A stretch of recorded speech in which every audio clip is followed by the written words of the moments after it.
welcome Bren O'Hara leading the team out today. Brady's announced his retirement after I think about 11 or 12 seasons at the Tigers.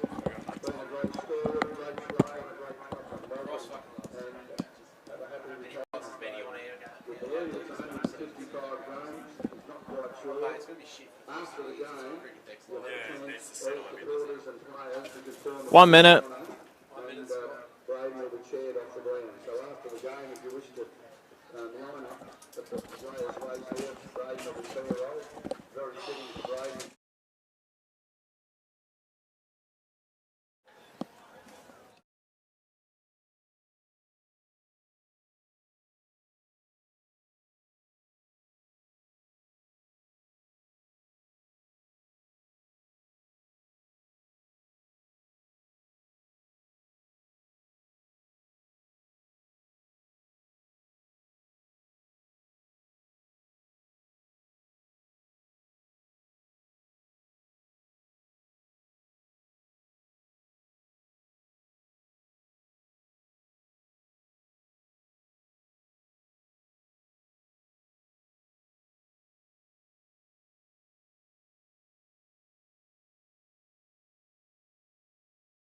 Welcome back to O&M Live, round 18 action here at the Albury Sports Ground. If you just missed the pre-game show, we've covered it off beautifully, but what a game we got in front of us, boys. Albury Tigers versus the Myrtleford Alpine Saints. Albury win, they play finals, you would think. And if Myrtleford win, well, Albury season's done and dusted. So their fate's in their own hands. Albury, they've probably had that situation a couple of times this year, a couple of close losses, a couple of games where their kicking boots weren't on. So they need to make sure they get it done today. As we said, they had 5 changes last week. First time this year they've gone in unchanged, so they're pretty happy with the lineup they've got out there, Scam, and they've got to make sure they come out here to play. Yeah, spot on, mate. And it's one of those things you just got to control what you can. They can't really worry what's going on at the North Albury-Wodonga game, which is obviously going to be massive. But yeah, for Albury today, first time unchanged, pretty settled side, and played really well against Wangaratta, which we saw last week. So perhaps hitting form at the right time of the year. And conditions are absolutely perfect. Not much wind out there at all. Sun shining. Grass is looking $1 million. Great job down here by Troy Shepherd and the boys from Joss Facility Management. Look after this ground. The Albury Sports Club obviously do a great job as well. So be very surprised if they can get a final here, I reckon, this year. They should have to get one. And we're going to have a look quickly. Joel, you got the 40 wing stats today. What players are we going to be looking at from both sides, and what are we thinking? Yes, we've for Albury hosting Myrtleford today. We've got Jakey Gaynor. We've got Fletcher Carroll on the 500 disposal watch this year. He's pushing around 487 as I last looked. We have Hodson, Kelly, and I can't actually remember what I said. McGrath. Yeah, I got Paul writing. This is why I type everything at work.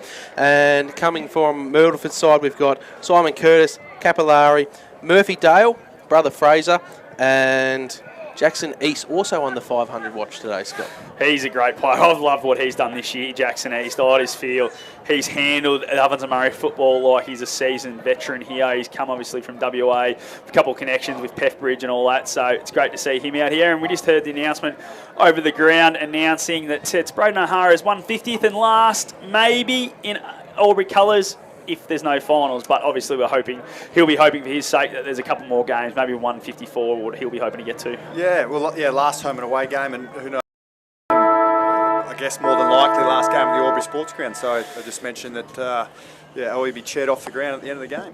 He'll love that too. He gave me a little clip. I think I called him old last week, and he gave me a clip during the week too. The shorts are pretty tight. Shorts are very tight. I don't know whether he's been in the gym a little bit more, or maybe he's not in the gym and the backside might be getting a bit bigger, but who knows what it is with Brado. But good man, Braden. He's obviously won a lot of flags, won a lot at Central Districts before he got to the sports ground here, and then I think he's played in 4 or 5 here as well, maybe 5. So, yeah, absolutely unbelievable career, and good luck to Braden in your 150th today. Righto, boys, what are we thinking out there? Who's going to be the one that get on the board early, and who's going to really set the tone?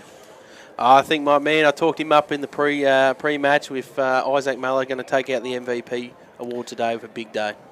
Oof, gone off very early. He's trying to influence Scam to make sure he gets it done. You and Isaac got something going on? No, I just think when they've played really well, he's been quite influential, and it's going to be one of those days. Try and push for finals. He's going to have a big one. his little rover mate, Fletcher Carroll for me. Yeah, we saw him light it up last week and it was a bit slippery. Yeah, as we said before, great runner, loves it on the outside. It's a perfect day for a play like that, and I can see him getting a fair bit of the footy. Yeah, for me, it's going to be Matt Walker for Albury. If they're going to win today, he needs to kick a bag, and they need to win big, so he's the guy that has to do it. While we look down the other end, I feel Jackson East on a wing is the guy that can really set him up, but Murphy Dale's the one. If he kicks a bag forward, they're a massive chance of getting the job done. The Myrtleford Alpine Saints, do we agree? Yeah, spot on. He'll run through the middle. Played a few games for North Melbourne's VFL this year, Tommy Capillari, but he's a massive barometer as well when he's going well. Josh Maraka. Simon Curtis has started to hit some form too. We know how good a player Simon Curtis is. Probably last 2 years have been a little bit quiet for his standards, but his last 4 or 5 weeks have been absolutely phenomenal. And just probably, Myrtleford winning games, he plays well.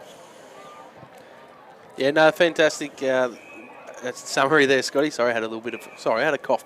Apologies. No, fantastic summary there. I think the midfield battle is going to be really important because the forward lines, although both different, both very dangerous. So I think, whoever gets it out of the midfield the most and gets the most shots on goal wins. Yeah, spot on. And interesting, we're saying that, Myrtleford obviously won the last contest that they had early in the year, and they got the ascendancy around the stoppages and the clearances where they dominated Albury.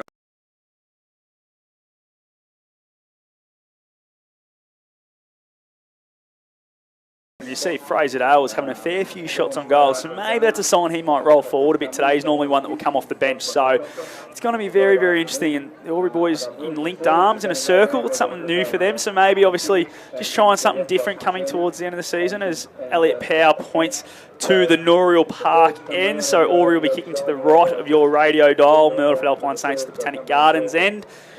Pretty still day. It's a great day, I reckon. Not too much in it. No, there's nothing as always there. As the windsocks look pretty down there to our right. I just feel it's just a final right now, isn't it? It's got that feel about it. I reckon the steely look on most of the Albury players' faces shows us that they're up for this and they're going to try and put Myrtleford on the back foot pretty early. It's coming with high purpose, isn't it? When you just know that you have to get the job done to play finals footy. So, we'll see what the first 10 minutes brings and if the Albury can sort of bring that same intensity and energy that they did last week. As the players are just making their way now to their positions. This is your call team. You've got Joel Montgomery in the 40-wing stats. You've got Liam Scammell, thanks to Elite Building and Construction. And I'm Scott Montgomery, and I'm brought to you by the Wangaratta Motor Group. And this first quarter is brought to you by A-grade Oars and Batteries. As we're about to get underway, all the players are set. What a round. SS&A Ovens and Murray football does not get any better than this. Has not been a closer round 18 in 5 or 6 years. With the Albury Tigers playing for their life here. We've got North Albury and Wodonga on our sister station on AM Live in 2AY. But this is where all the action's at on 3&E 1566. On AM Live, first quarter action. A-grade Oars and Batteries. Here we go with Costa and Muller. Fraser Dale gets hands on it and tackles straight away. What a tackle from Page. Carroll with a handball into nowhere. Who's going to be the first to go and get it? Just kicked off the ground by the Saints. Goes towards Murphy Dale. Nice pick up and handball to the brother in Fraser. Fraser gets it on the boot and heads to half forward. Gilmore does well with body. Just fumbles around there. Caught hold on the footy. Is he? No. Umpire says ball it up. Brodie Riccardi wasn't able to get rid of it, so he'll have it on the half forward flank. Umpire Dave Ryan in the hat. Going to toss this one up. Muller and Costa again. Muller give him that tap. He's getting towards that 900. Carroll, dispossessed. Fraser Dale goes over it. No, it's Munro. Gets a handball sideways to East. East inside 50 now for the Saints. Conlon leads all comers. Byrne fumbles it. Here come the Myrtleford Alpine Saints. Munro around the body. Hits the board first for the Saints. What a start. Steal line goal to the Myrtleford Alpine Saints. Matty Munro, classy finished. First to hit the scoreboard. One straight the Saints. Albury yet to score. Yeah, lovely finish on the left foot there from Matty Munro. A couple of early involvements there with the handball out the back and then second effort pushing forward and snap round the body on the left and slots it through for the first goal for the Saints. Fraser Dale in there, boys. A couple of contested possessions and got the clearances out to Matty Munro. Munro, real classy, 2 quick ones on that left foot. Yeah, how good was that from Matty Munro? Good finish and a great start for the Myrtleford Alpine Saints. Jacob Page has the job on Fraser Dale. We spoke about that pre-game. Ball just tosses around in the middle. No one really won that tap. Muller's got it. Set upon straight away, and we'll have a repeat stoppage in the middle. That scoreboard reads 1 straight to Albury yet to score on the game traffic and contracting scoreboard. Carroll with the handball sideways to McGrath. He goes inside 50 now for the Tigers. Gets out the back. No, Conlon does well. Sticks 1 minute. Can't quite reel it in. Jacobs is there for the Myrtleford Alpine Saints. O'Hara, boundary line wins, and we'll have a throw in. About 25 away from the Tigers' goal. Of course, they're kicking to the Norrill end of the ground, or the Wodonga end for those who aren't local. It's going to get tossed in now. Heaved in. Conlon goes battle. Ball just falls to ground. Feeds out now. The Saints are away. Running bounce. Needs to give it. No, he just keeps going and goes long. It's Harrington. Who's he gone to? No one. He's gone to space. But Gilmore's going to be first there for the Tigers. It's turned over on centre wing. Gilmore for a beautiful kick around the body. Finds King. King at half forward now. Goes inboard to Page. Takes a mark. Might have been a half volley. Umpire says no. Good enough. Goes to centre half forward. It's not a great kick, but O'Hara makes it look good. Really wanted that, did Braden. And he's gone back, and he'll have a shot on goal. Yeah, just didn't give up on that one, O'Hara, as he reels on the left foot. Goes long. O'Hara. How good is that? Braden O'Hara, game 150. Steal on goal today from outside 50. And that's what he can do. He's a classy player, O'Hara, and that's one thing he can do is finish off well. That's one straight apiece here on the game trafficking and contracting scoreboard. Yeah, just didn't give up on it there. He was caught behind initially there, O'Hara, but just competed hard, managed to clunk it, and then reeled round onto that left foot and bombed it from 50 to bounce back straight away for the Tigers. So 1 goal apiece to start things off. And for those listening at home, Myrtleford only named the 21 during the week, but Bowen Colangero's out there, so be interesting to see why he's come in as Fraser-Dale gets the clearance. It's a nice kick. Finds Lockie Murphy-Dale now. Murphy-Dale gets back on the right, inboard, goes long. Conlon just shoved his opponent out of the way. I think it's been a free kick. It's going to go the way of Charlie Crisp. It is, and he'll have a shot 35 out, slide angle. Fair enough to them, Monty, I think. There's a bit going on off the ball here, boys. Grills and Murphy-Dale into it. As Crisp. Want to be careful there, Grillsy. Yeah. As I was saying in the twos, you don't want to get rubbed out. Obviously got a lot of work to do, Albury still, but... As Crisp. He's been a guy that's come in and he's played his role every single game, Charlie Crisp. And he puts that one through. He didn't mind it either. That's their second, the Saints. Takes them to 2 straight 12. The Tigers 1 straight 6 on the game trafficking contracting scoreboard. Of course, game trafficking contracting are in Wangaratta, Cora and Albury. And we've gone 4 minutes on the McDonald's time clock. Yeah, yes, just Scotty flushed that pretty sweetly, didn't he? Sorry, Jolly off. You're all right there, mate. No, the ascendancy from Myrtleford in the midfield there. Fraser-Dale, he's already had 3 disposals. They've had 4 clearances as a side for 3 inside 50s, 2 goals on the board. Yeah, great start here from the Myrtleford Alpine Saints. This is not what Albury wanted, so they need to make sure they get going again. As Muller and Cossa. Muller just takes it out of the ruck. Tackled straight away. Colangero now for the Saints. Gets a 1-2 with Fraser-Dale. Kicks it sideways towards Maraca. Maraca's picked it up and wheels at centre wing. Goes to half forward looking for Lockie Murphy-Dale. He's got out the back of Duncan, but the boundary line wins and we'll have a throw in right on the junction of the 50 and the boundary line on the far side, netball court side of the ground. What a day for football, boys. It is finals weather out there. These are the days you want to be playing. Tossed in. What a throw-in that is too. Big punch. I think he's going to be a free kick against Muller. No, Muller's going to get the free kick here. Got the tap and he's going to get the free kick. So there's another clearance for Isaac Muller this year. He's at half back. Big Izzy. What can he do? Looking backwards, looking sideways. Just creeps it forward a little bit, looking for Heine Hennessy. It's over his head. Harrington there for the Saints. Gets it, tackled straight away. I feel we'll have a ball up and we will. This is Dave Ryan runs in. He's going to throw this one up. I think we mentioned it pre-game, mate. Heine Hennessy sort of starting on the wing there as that extra sort of marking target up the ground. Wasn't able to clunk that one, but something we'd noticed last week by the Albury coaching staff. Ball tossed up. Just forward to centre wing. Myrtleford's way. Going to have a repeat stoppage. I reckon there could be a bit of this today. Obviously 2 big ruckmen. If one of them get a bit of ascendancy, maybe we won't see too much, but I feel it's going to be a pretty even battle in there. As Carroll just gets it and kicks it high up and under. Goes towards centre wing, back towards the centre. Oh, Garlick goes back bravely. Doesn't quite take the mark. Falls away now, and here go the Saints. Fraser-Dale picks it up, but tackled straight away by Carroll. Might have got high. Yes, he has. He's going to get the free kick. Fraser-Dale with the glove on and the zinc. Stands out today. Does Fraser. This rolls around now, goes inside 50. Looking for Munro, who's caught behind. Gilmore can't take the mark. Munro gets it. Gets it around the body straight away. Had an option inside, but ignored that. Riccardi was there. Good fist on it. Goes through for a minor score. Takes Myrtleford to 2-1-13. The Tigers won straight on the game traffic and contracting scoreboard, and we're gone 7 minutes on the Macca's time clock. Yeah, second shot on goal there for Matty Munro. He's looking pretty dangerous forward early for the Saints. Ball goes long. Heine Hennessy, good grab, rolls straight away. There's space out the back. Powell's the man. Gets over his hands. Will it roll? It might roll all the way. Oh! Hits the post. Would have been a 95-metre goal from Heine Hennessy, but it's a minor score, hitting the post. And that is, of course, their first blemish. That's 1-1-7. Myrtleford 2-1-13. As the kick now comes wide to Turner. Young Ned, been a good pickup, I reckon, for the Saints this year. He's going to go short to Maracca. Maracca's got space. Gives a handball received now, and here they go through Beatty. Beatty's kick's not a good one, put Costa under pressure. Byrne, back to McMiniman. Oh, big Izzy, just goes, get off me, Riley, and he does. Kicks it down the line now. Garlick caught behind, but gets a fist down. Ball now with Colangero for the Saints. Decides going board, that's not 15, and umpire agreed. Back to Colangero. Handball to McPherson.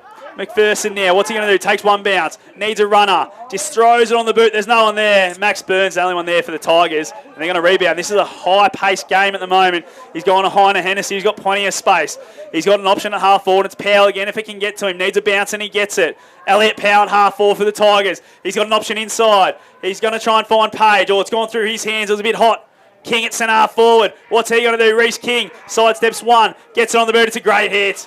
Finds Conlon in the forward pocket, and he'll go back and have a shot from 30 out. Just composed there, King on the left foot with a little delivery, probably 20-metre little hit up to Conlon there. As we saw at the other end, just blazing a little bit there, Myrtleford inside 50, which the Albury boys were able to pick off and work it through for a nice little hit up by Conlon to have his first shot on goal for the day.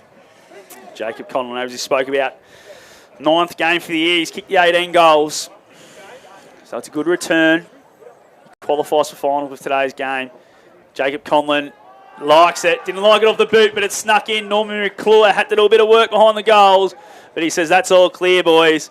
And that levels the scores again. 2-1-13 apiece on the game. Traffic and contracting scoreboard. And we've gone nearly 9 minutes on the Macca's time clock. Yeah, ball zipping around early, Monty, isn't it? We sort of called it pre-game. Obviously, beautiful conditions and a beautiful deck out here at the Albury Sports Ground. So neither side's really settled or just been able to just maintain possession of the footy. The ball's sort of been in motion and zipping around a little bit end to end. And Albury able to square things back up there. 2 goals apiece. And just on before that McPherson dump kick, he had the handball to Fraser Dale, who has already had 6 touches and leading all comers, and probably should have given one off there. And that's Joel, thanks to 40 winks on the stat sheet. Ball just in the middle, just tossed around. There's Fraser Dale again, putting in for another 40 winks, please, Joel. Falls the way now of East, gets a handball sideways to Kelvin. Kelvin goes inside 50 looking for Murphy Dale. Can't quite get there, just throws a boot out. Turner, great pickup. Handball, Murphy Dale, worried out of it by Gilmore, who's picked it up and tackled straight away. Jackson Kelly's back there for the Tigers, gets it on the boot. Heine Hennessy, nice little tap. Can't quite pick it up with Gaynor. They get moving again here to the Saints. Colangero gets the handball to Kelvin. Kelvin with a high up and under. McPherson, nice tap on. Goes inboard to Maracca. No, sorry, it was Capillari. Now Munro. Munro from 55 goes to the top of the square. Gets out the back. Ned Turner! Off the ground, all clear. Steal on goal today to Ned Turner. What a passage of play by the Saints to win it back at half back.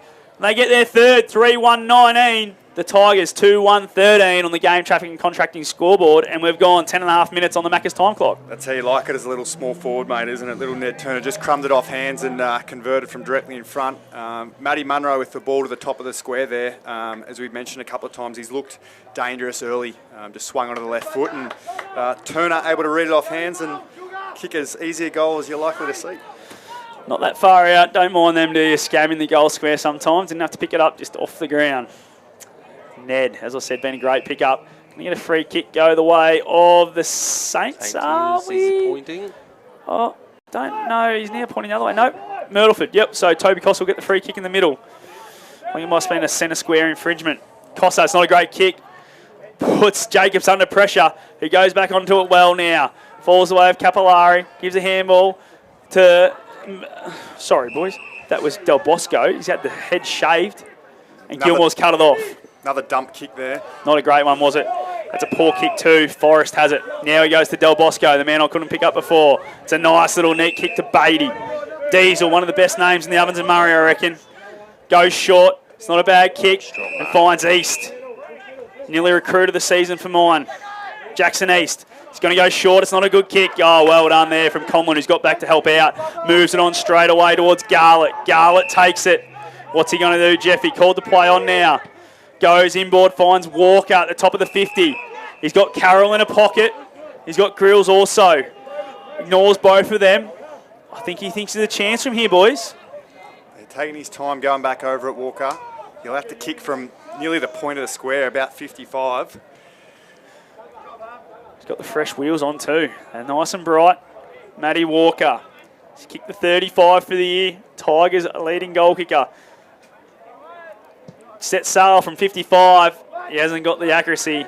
Got the journey pretty nicely. It's out on the full butt.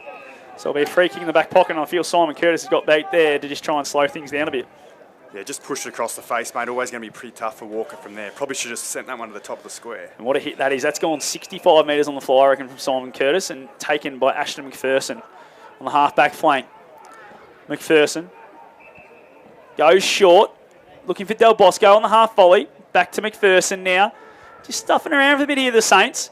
It's not a bad kick. Goes to Forrest. Forrest has another one wider, and it's Ferguson. It's not the best kick, but it gets there. Ferguson, he's got Jacobs running, who's a good user. Decides not to use him. Ferguson, not a great hit.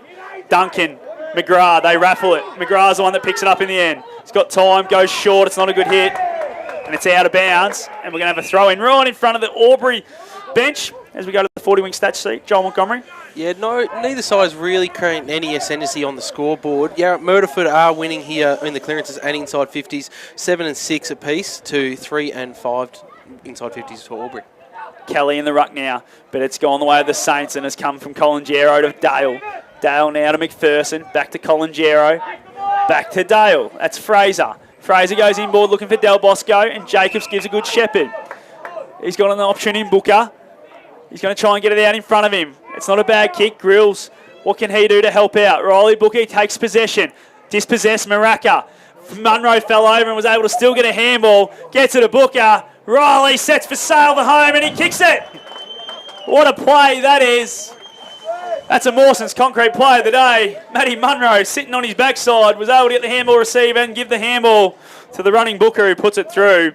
And that's the Saints' fourth. They're 4-1-25. The Tigers 2-1-13 on the game traffic and contracting scoreboard. Aggressive ball use there by Myrtleford. Dale bold enough off half-back just to bring it back inboard. And, they haven't got much to lose today, Myrtleford, so just taking it on, worked it back through the middle, and then Matty Munro involved again with a little handball and nice finish to put them 2 goals up. Fraser Dale with his 10th disposal there, guys. So flying on the 40-wing stat sheet is Fraser Dale. Great tap. Benny Kelly finds Power. Gets 2 handballs in the space of a second there. Carroll feeds it backwards to Kelly. That's Jackson. Tiziani can't quite take the mark. Maraca for the Saints now wins it. Finds Munro on centre wing. He just goes straight away. He's looking hot today. Matty Munro goes down the ground looking for Murphy Dale. He finds him on the chest. He's got no one on the mark. Duncan gets back there quickly. Murphy Dale. He's going to try and play funny buggers here. I reckon he might go straight away. He's the man on the mark in Michael Duncan's at 48, I feel. And it's a tight angle. And another nice hit up from Matty Munro at the ball. You see, we've called his name 5 or 6 times already. Of course, former Albury player Matty Munro. Ruby legend in the VFL. Highly skilled player. Murphy Dale, he wanted the sidestep. He's got no one to go back to now. He's gone sideways and he's found a teammate. It's not a bad option. It's Damon Harrington. He's going to look for an option 2 short. It's not a good one. Big Izzy sits in the hole and cuts it off. And they move straight away towards O'Hara at halfback. Oh, Sun got in his eyes. He drops an easy mark. O'Hara, game 150. Not one you want to remember right there. Ball just tosses around on the ground now. We'll have a ball up. Still in the Myrtleford Alpine Saints 50. Putting a lot of pressure on the Tigers here.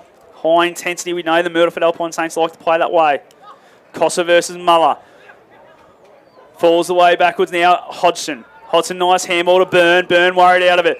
He's going to get a free kick, but I feel, and he is. Free kick to Maxi Byrne in the back pocket. 40-wing stats, please, Joel. 40-wing stats, it is now 8 clearances to 5, so Albury are starting to get a little bit even up there. Ball now finds its way to Carroll. Half-back flank, geez, he works hard. Spoke about it all day yet last week, and again today. He's just a running machine. Fletcher Goes long down the line. Bit of a dump kick. When you got two big fellas there, you go to one of them. And Big Iz moves it on straight away. Gets out the back. The running O'Hara. Look at him go. Last home and away game for the Tigers. Goes inside 50. It's not his best kick. He had Tiziani. Probably should have used him. Went for the harder kick, and Alex Jacobs led it perfectly. Jacobs' kick, geez. Nearly gets chopped off, but finds Curtis in the end. Curtis is looking for a bit of space towards Turner. Gets out the back. Turner versus Kelly. Turner, good pickup. Gets the handball over the top. Lucas Conlon. Handball now to Jackson Kelly. Towards Duncan. Oh, Fraser Dale, well read, cuts it off. Goes on the left. Looking for Riccardi. Riccardi taking over the boundary line. And we'll have a throw in 70 away from goal from Myrtleford end. Yeah, they want that one back. The Tigers that had numbers out everywhere. O'Hara just wasn't able to find the target inside 50. Ball tossed in. Cossa, nice tap. Finds its way to East. Jackson, inside 50 now. It's a nice kick. Oh, getting up Munro. It's a free kick, but it's a mark anyway. Maxi Byrne. One of the best small defenders going around, I feel, Maxi. Goes sideways to Duncan, misses him, puts him under pressure. Matty Munro is the man so far in this first quarter for the Saints. Does the pressure work too. Riley Booker from the pocket. Don't tell me! Riley Booker, if you don't mind, steal on goal today. You will not see a better finish than that one. And that's his second. And tell you what, Matty Munro and Riley Booker right now are best men on the ground. Takes them the 5-1-31. The Tigers 2-1-13 on the game traffic and contracting scoreboard, and we've gone 18 minutes on the Macca's time clock. Yeah, the right foot banana hard pressed up against the boundary. That's about as good as it gets. Right in front of the netball here at Albury Sports Ground. And the Saints running hot, Monty, all around the ground and all over Albury here at early stages. The best bit about that, he did not even look to centre that. He just went, I'm going for boys. It's it, mine. Ball back in the middle now. Cossa wins that tap. Falls away. We might quickly go around the grounds, please, Joel. Yeah, Scotty, we did say Wangaratta would go hard. They are 35-2 over Wodonga Raiders. Cora Rutherglen 21, leading Lavington 18. Yarrawonga and Yarrawonga 7, down by 2 points to Wangaratta Rovers, and Wodonga are 3 goals straight to 3 points over it. And it's around the grounds thanks to Wangaratta. Maz, there's the ball now. Capillari, tackled by Carroll, gets the handball out, but to Fraser Dale. Dale, he's got his own footy out there. Goes inside 50, looking for little bro. Lockie, clean below the knees. Naomi fumbles it. And then taken out of it by Page. Gilmore to Power. Nice link up by hands through Carroll to Hodson. Under pump now. Good tackle from Toby Costa. He's got the free kick. The Saints win it back in the middle of the ground. They're going to go inside 50 again here. Hot start from the Saints. Cossa gets it to McPherson. Ashton goes inside 50. Big Isaac's there. Coming back with courage was Charlie McGrath. The ball's not going to find the boundary. Jackson East is first on it. He's going to centre and kick now. It's a nice kick. Who's going to be the first there? Grills taken out of it. And he's going to get the free kick. Yes, he is. He got his legs tunnelled there. Bit stiff, but I feel that one's there. And there'll be a free kick to the Tigers in the back 50. Short to Power. Hasn't been too bad to start this game, Elliott. He's looking for an option. They want to come back through the middle. It's not a great kick from Elliott. Misses Page. McPherson through his hands. Oh, nice pick up King. That's what we know he can do. He didn't have anyone to go to, so he goes for space, but there's only 4 Myrtleford Alpine Saints players there. And Colin Giero's the first onto it. Bowen down the line. Duncan's got the best read on this. Well done, Jackson East. Made a contest, and he's going to take it over the boundary line. That's a win there for the Myrtleford Alpine Saints. And we have a throw-in right in front of us here in our commentary position. Yeah, they've come out hot here. It's one of those things for Myrtleford, isn't it? Nothing to lose, just come out and play your best footy, taking it on, and they've found the ascendancy here early doors. Tossed in. I think it's going to be a free kick to Cossa here. Yeah, Jason Rain agrees. Against Muller for holding. Cossa goes short, finds McPherson. Started hot as well as Ashton. Looking deep, trying to find an option. Goes long. It's a good battle, but Conlon too strong there for Lockie Hourigan. The battle of the 19s. And Lucas Conlon in the back pocket. Inside 50 count there, Jolly? Inside 50 count, 11 to Myrtleford, 6 to Albury. That's thanks to 40 Winks. The ball gets punched sideways now. Colin Gero's first on it. Just handballs it, but it's not a good one. Oh, great work by McGrath to find Tiziani by hands. Tiziani's kick, it's 2-on-1. Just needs to stay in, and the Tigers are out. Oh, no, King. trying to think a little bit too far ahead there, and it's gone out of bounds, 60 away from the Tigers' goal. You just saw at that last contest, Scott, that Jake Page just went over to Fraser Dale, who's now on 12 disposals, so they finally moved that target onto him. I'm pretty sure he started there. He just hasn't been able to get the job done so far. Jacob, I think he needs to tighten up a little bit. Great tap from Muller, finds Carroll. Carroll breaks the 50 arc, should set sail from home. He does. Fletcher, no good, minus score. 2-2-14, the Tigers. Myrtleford Alpine Saints 5-1-31 on the game traffic contracting scoreboard. Crumbed it nicely there, Fletch. Obviously tight, right foot, hard pressed, up against the boundary, but just pushed it across the face. Would have been a pretty classy finish if he could have put it through. Ball now in the back pocket with Jacobs for the Saints. What a start here from the Myrtleford Alpine Saints. Funky Miller would have had them wound up in the rooms, I feel. The way they've come out hot. Ball goes down the line, finds its way to Ferguson. Ferguson at half-back for the Saints. He's going to go short again, looking for East. Good mark, just protected the full zone against Kelly. Jackson East. Looking down the line, he's got Costa on a nice lead, and he finds him. Costa normally likes to give a handball. Got no runners at the moment. True centre wing. Toby goes long, kicks it to his direct opponent, Muller, who gets spoiled. Ball falls away with Munro. What a start he's had, but he's been dumped. Ooh. The umpire, he changed his decision there, I reckon. He was going to ping him for holding the ball, but the umpire's paid a sling or a dangerous tackle, and it's going to go the way of Matty Munro, and that should be 50, and it is. Against Elliot Powell, was it? It was against Elliot Powell, and this is going to bring Matty Munro within scoring range. Well within scoring range. He's got him to about the 20-metre mark with a slide angle. Just ill-discipline there by Powell. Not the start that Albury wanted at all.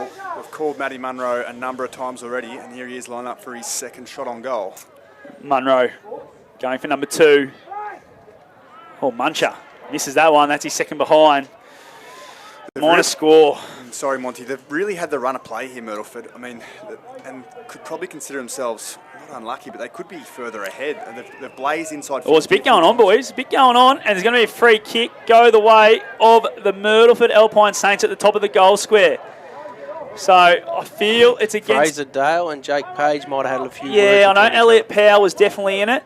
So there's a bit going on. So the free kick's going to go the way of Lockie Murphy-Dale, and he will not miss this one. Ill-discipline. Goal 38 for the year for Lockie, and goal 6 for today for the Myrtleford Alpine Saints. Takes them to 6-2-38. The Tigers 2-2-14 on the game traffic and contracting scoreboard, and we've gone 24 minutes thanks to Maccas. After he blew the umpire had blown the whistle there, Fraser Dale did start walking back as if he thought it was his free kick. Obviously downfield, given it was a kick in. So I think the last few contests or clearances, there've been a little bit of argy-bargy, some words and some couple little jabs, I would say, between him and Page, and I think that might have just gone over the top there. As they're going at it again in the centre square right now, Joel, as you say that. There's umpire Dave Ryan back in the centre. 4-goal lead. What a start for the Saints late in this first quarter. They are flying. Ball tossed up, Costa and Muller. Muller gets the boot on it. Booker couldn't quite pick it up. Ashton McPherson bumped over by Calvin, his teammate. Calvin taking without it. The umpire says play on. Finds its way to McGrath, and now Carroll for the Tigers. Goes to half forward. King breaks one tackle. Gives a handball to Charlie McGrath. McGrath goes inside 50 to Tiziani, who's worked hard. He worked very hard to get in this position, did Lockie Tiziani, and he's been told by his teammates, go back and have a shot, mate. Yeah, lovely little hit up by Tiziani, and McGrath found him really nicely. It's something we spoke about a little bit, just that composure going inside 50, and McGrath able to find the target there. He was involved early in that play too, Charlie, for a nice handball. And then the kick inside 50. Tiziani. They need this one, the Tigers. Break the run from the Myrtleford Alpine Saints. Tiziani sets sail for home. He likes it. Normie McClure doesn't have to do a lot of work. It's through the middle. Definitely needed that steal line goal today. Did the Tigers. That's their third. 3-2-20. The Saints 6-2. 38 on the game traffic and contracting scoreboard, and we've gone 26 minutes thanks to Maccas. Yeah, important goal there, Monty. Nice finish from Tiziani, and they really needed it, the Tigers, just to settle themselves and keep in touch. Myrtleford's had the run of things so far, so really won against the play, and important just to keep Albury in touch here early with a nice finish to Tiziani. And there's no surprise, guys. The fellas keeping a minute. We've talked about Muller a little bit, but Fletcher Carroll's on 7 possessions as well. That goal from Tiziani breaks a run of 4. Pow from the centre clearance. This goes long. It's a one-on-one in the square. Jacob Strong gets out the back. Walker, can he be clean? No, he can't. Goes to ground. Handballs back towards Page. Page goes for King. King on the left. Misses. Needed that one. Reece King puts that one wide. 3-3-21. The Saints 6-2-38. 17-point lead late in this first quarter thanks to game traffic and contracting. He's going to have a kick in now through Del Bosco. Oh, Colin Gero worried out of by King. King now keeps it in. Goes to the top of the square. Tiziani! Didn't need that one. Bowen Colin Gero and Delirious King's letting him know about it. Mark to Tiziani, top of the square. And he's going to go back now and kick his second, I would feel. Yeah, I'm not sure there, Scotty. I'm not sure whether Del Bosco's just trying to get himself a little cheeky 40 winks on there. Took a step forward and then turned to kick to the pocket instead, just hitting it up and making sure he got that. Tiziani kicks the goal for the Tigers. That's 2 in 2 minutes for the Tigers. They needed that one. They're back now, aren't they? They're starting to hit the scoreboard a little bit more freely. That's 4-3, 27 to 6-2, 38, and it's back to an 11-point ball game. Yeah, the Albury coaching box will be pleased with that. After a couple of ill-disciplined acts that cost them 2 goals at the other end, to bounce back quickly with 2 goals to Tiziani to bring it back to 11 points. Really important. Obviously a lot on the line for Albury today, but finding it a bit tough early. But yeah, those 2 goals very important. We knew that they were going to come hard, didn't we? We knew they were. And the Myrtleford Point Saints have started exactly the way you'd want them to on a day like today, try and ruin someone else's season. But the Tigers have got the momentum back. 2 in a row. Muller out of the ruck. Caught holding the footy. Umpire says no, play on. Gaynor. Handball to Pow. To Kelly. Tackled straight away. Going to get it again was Pow. Still in the centre square. Umpire says nope. We'll throw this one up, please, boys. What a start this has been from the Saints. They wouldn't have expected this. Neither would the Tigers. They got set on their back foot. They kick 2 in a row now. Muller, nice tap. There goes the siren. 28 and a half minutes. That first quarter goes for, and we've seen a lot of action both ends of the ground and off the ball. Free kick in the goal square for an off the ball infringement against the Tigers. But they've been able to kick the last 2 to bring it back to an 11-point game. 6-2, 38 the Myrtleford Alpine Saints. The Albury Tigers 4-3, 27 here on O&M Live. And we're going to take a break and we're going to wrap up this first quarter when we come back. All thanks to A-grade oils and batteries on O&M Live. You won't miss a thing. What's your future look like? Where do you want to be? Shaping lives through nursing? Building communities through community services? Maybe caring for animals through veterinary science? With GoTAFE by your side, you can make it happen. From agriculture, hospitality, health and wellbeing, trades and education, to hair and beauty or creative, learn real skills for real jobs and careers right now. With GoTAFE, you've got this. Search GoTAFE today.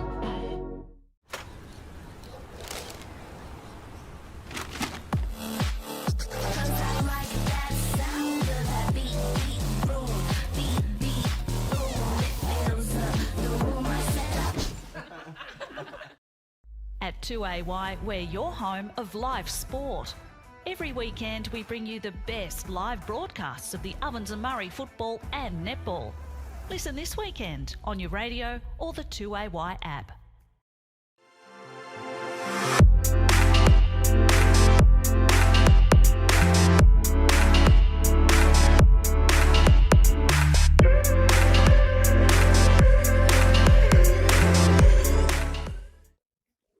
Adroit Insurance and Risk, your local insurance advisor, able to tailor insurance programs to support your business. And we're proud to support our local community.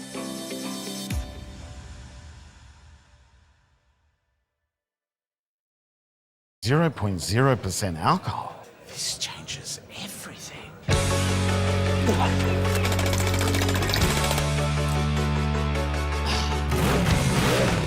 Rewrite the rules. Carlton Zero.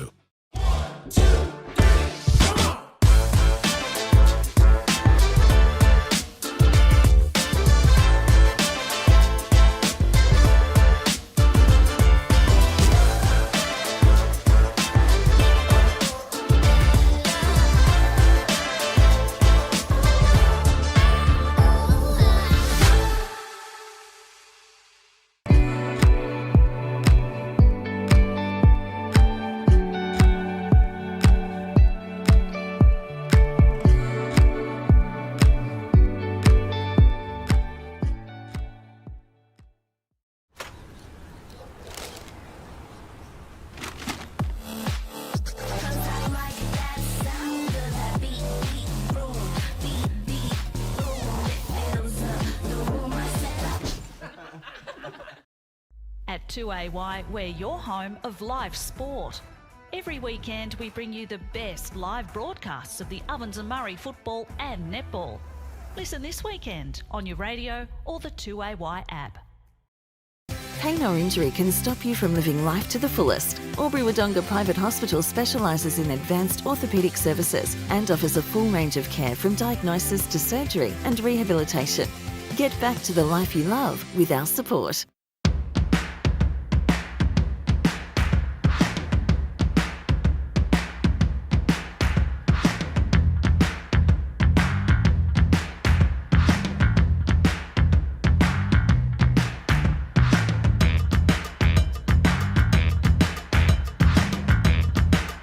Half price until half time is on in the locker room.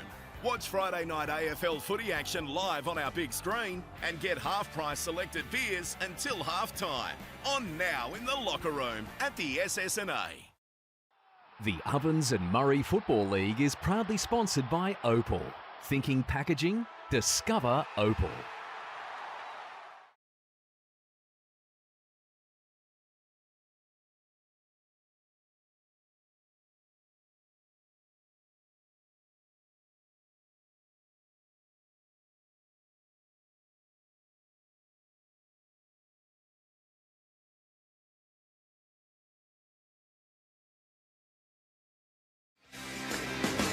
Welcome back to the Albury Sports Ground at Alpine Saints. They were electric to start this game.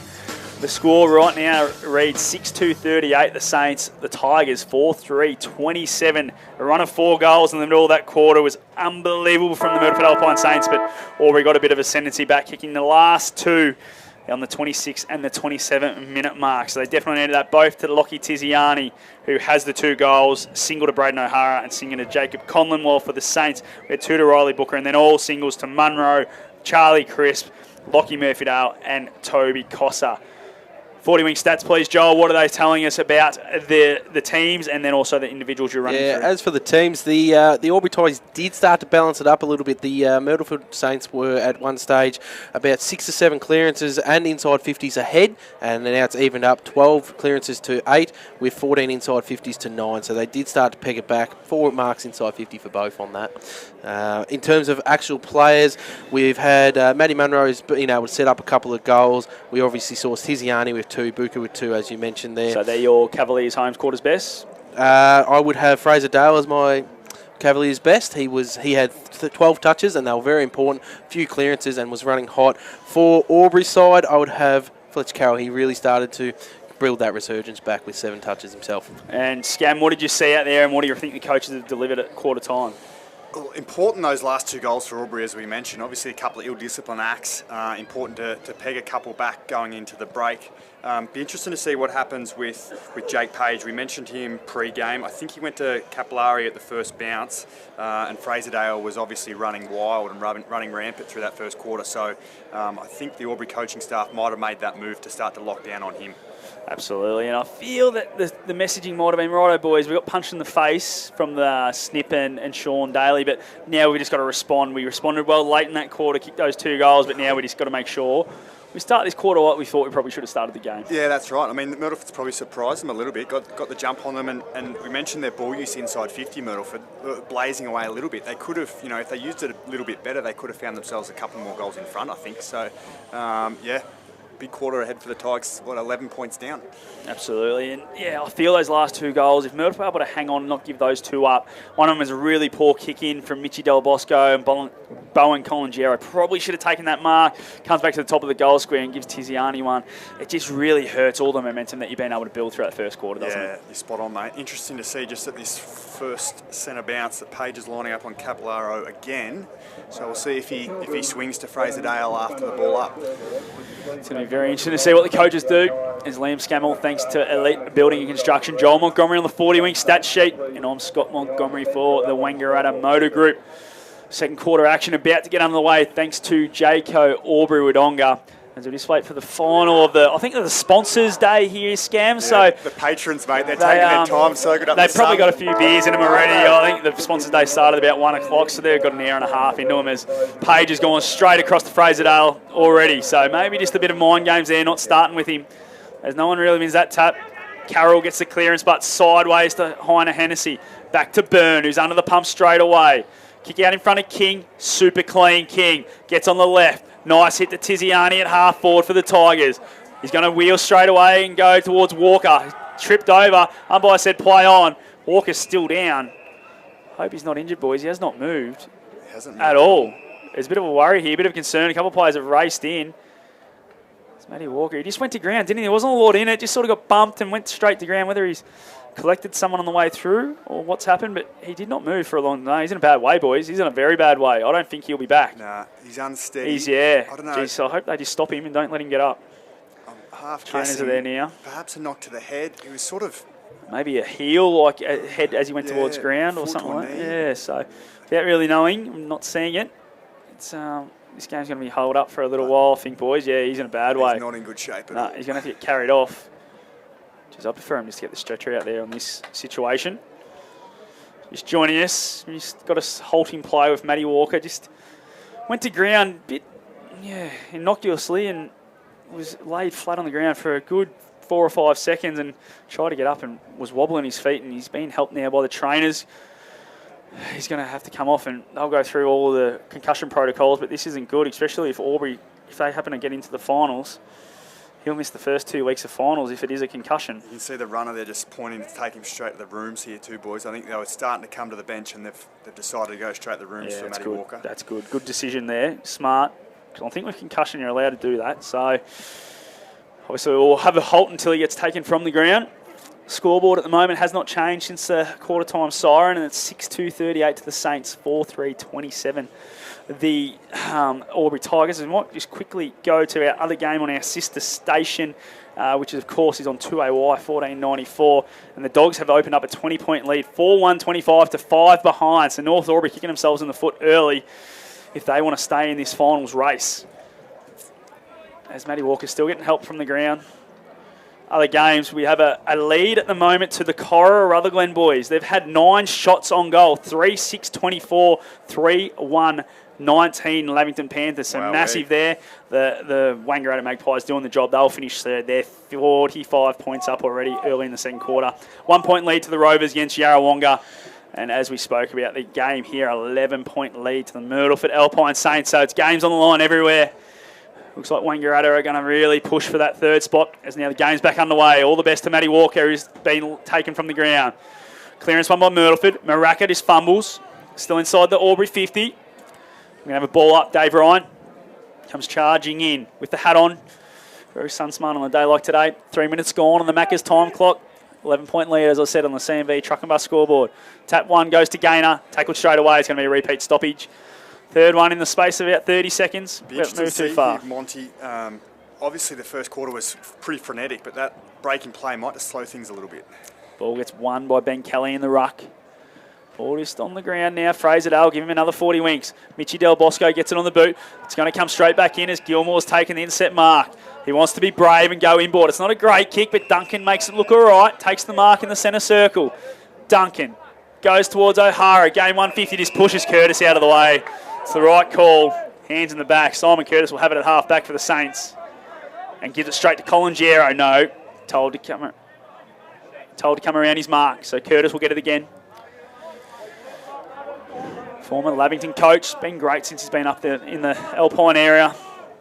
He really leads by example. Goes short now to Capillari. Young Thomas. At half back for the Saints. Told to play on now. He's going to come our way. Not a great kick. Hodgson and East. East, good grab. He's going to be paid the mark. Don't think he ever took full control, but the umpire says, I'll give that one for effort. Jackson, true centre wing. Broadcast side. What's he going to do? East, called to play on now. Goes short towards Murphy Dale. Oh, hey.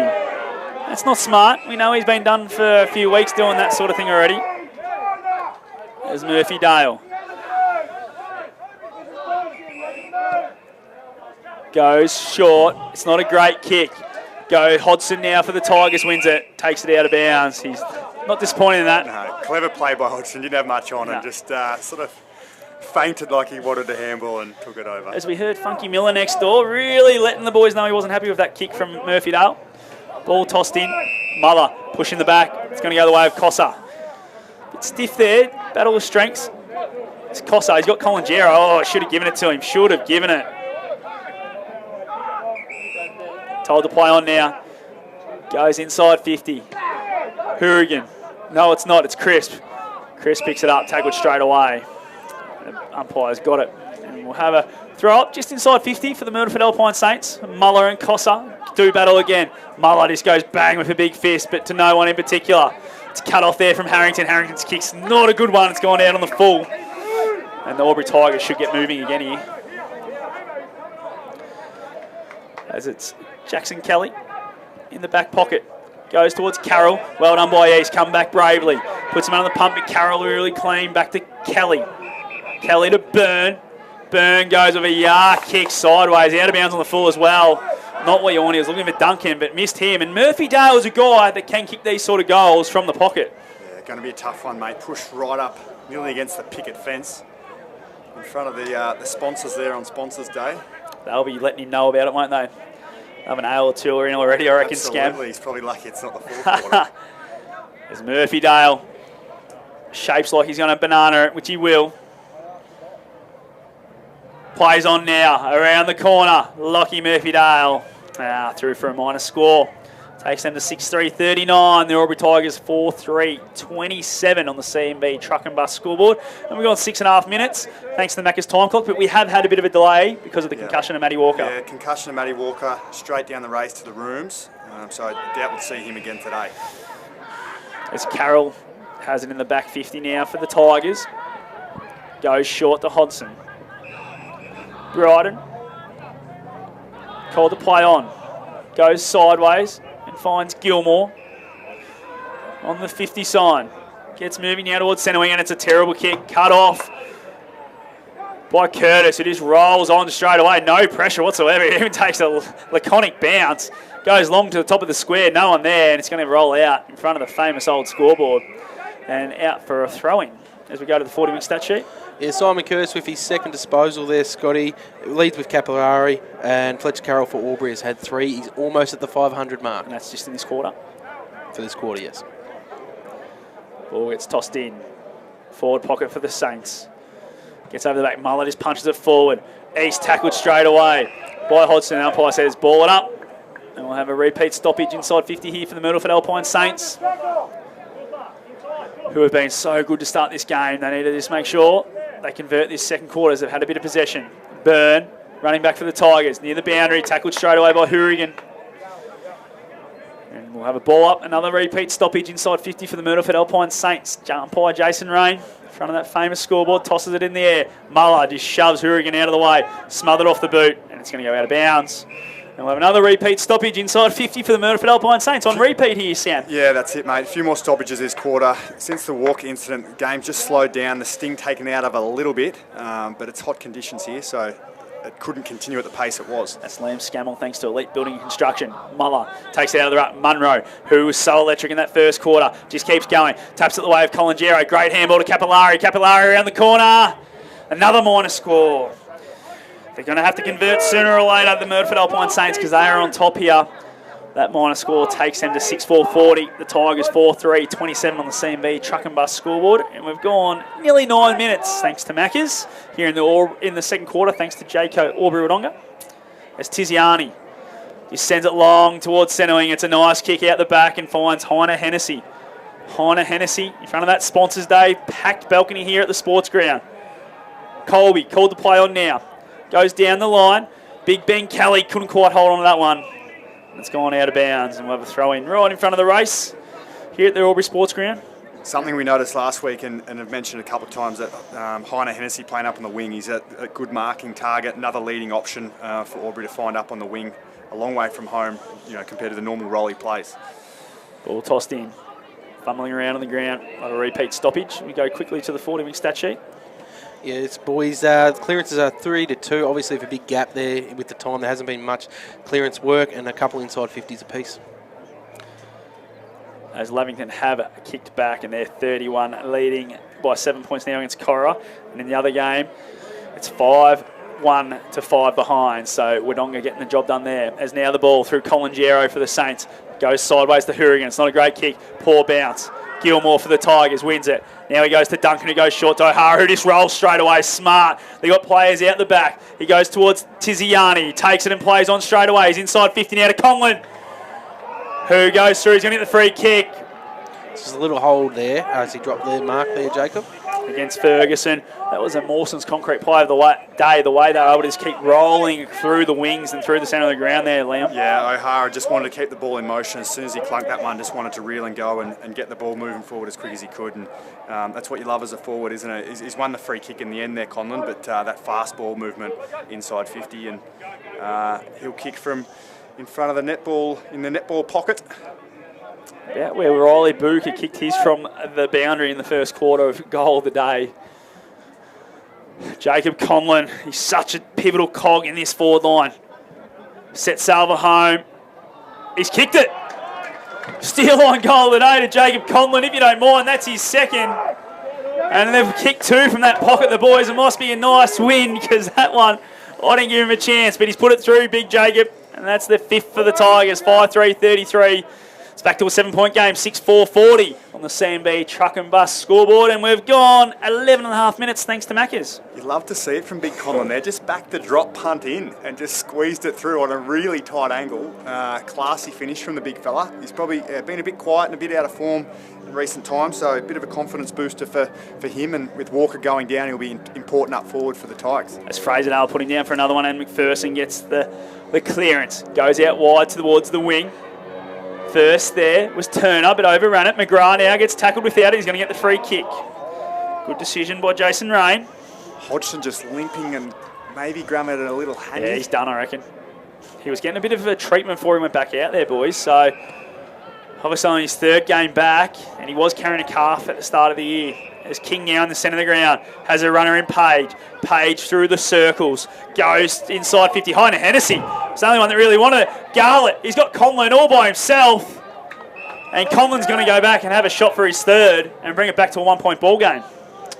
Yeah, classy little ball use from Jeffy. We've seen that over the years from him at AFL level. Just a little right foot banana around the corner to Conlon, who was found himself free out the back. And will have his second shot on goal in a minute.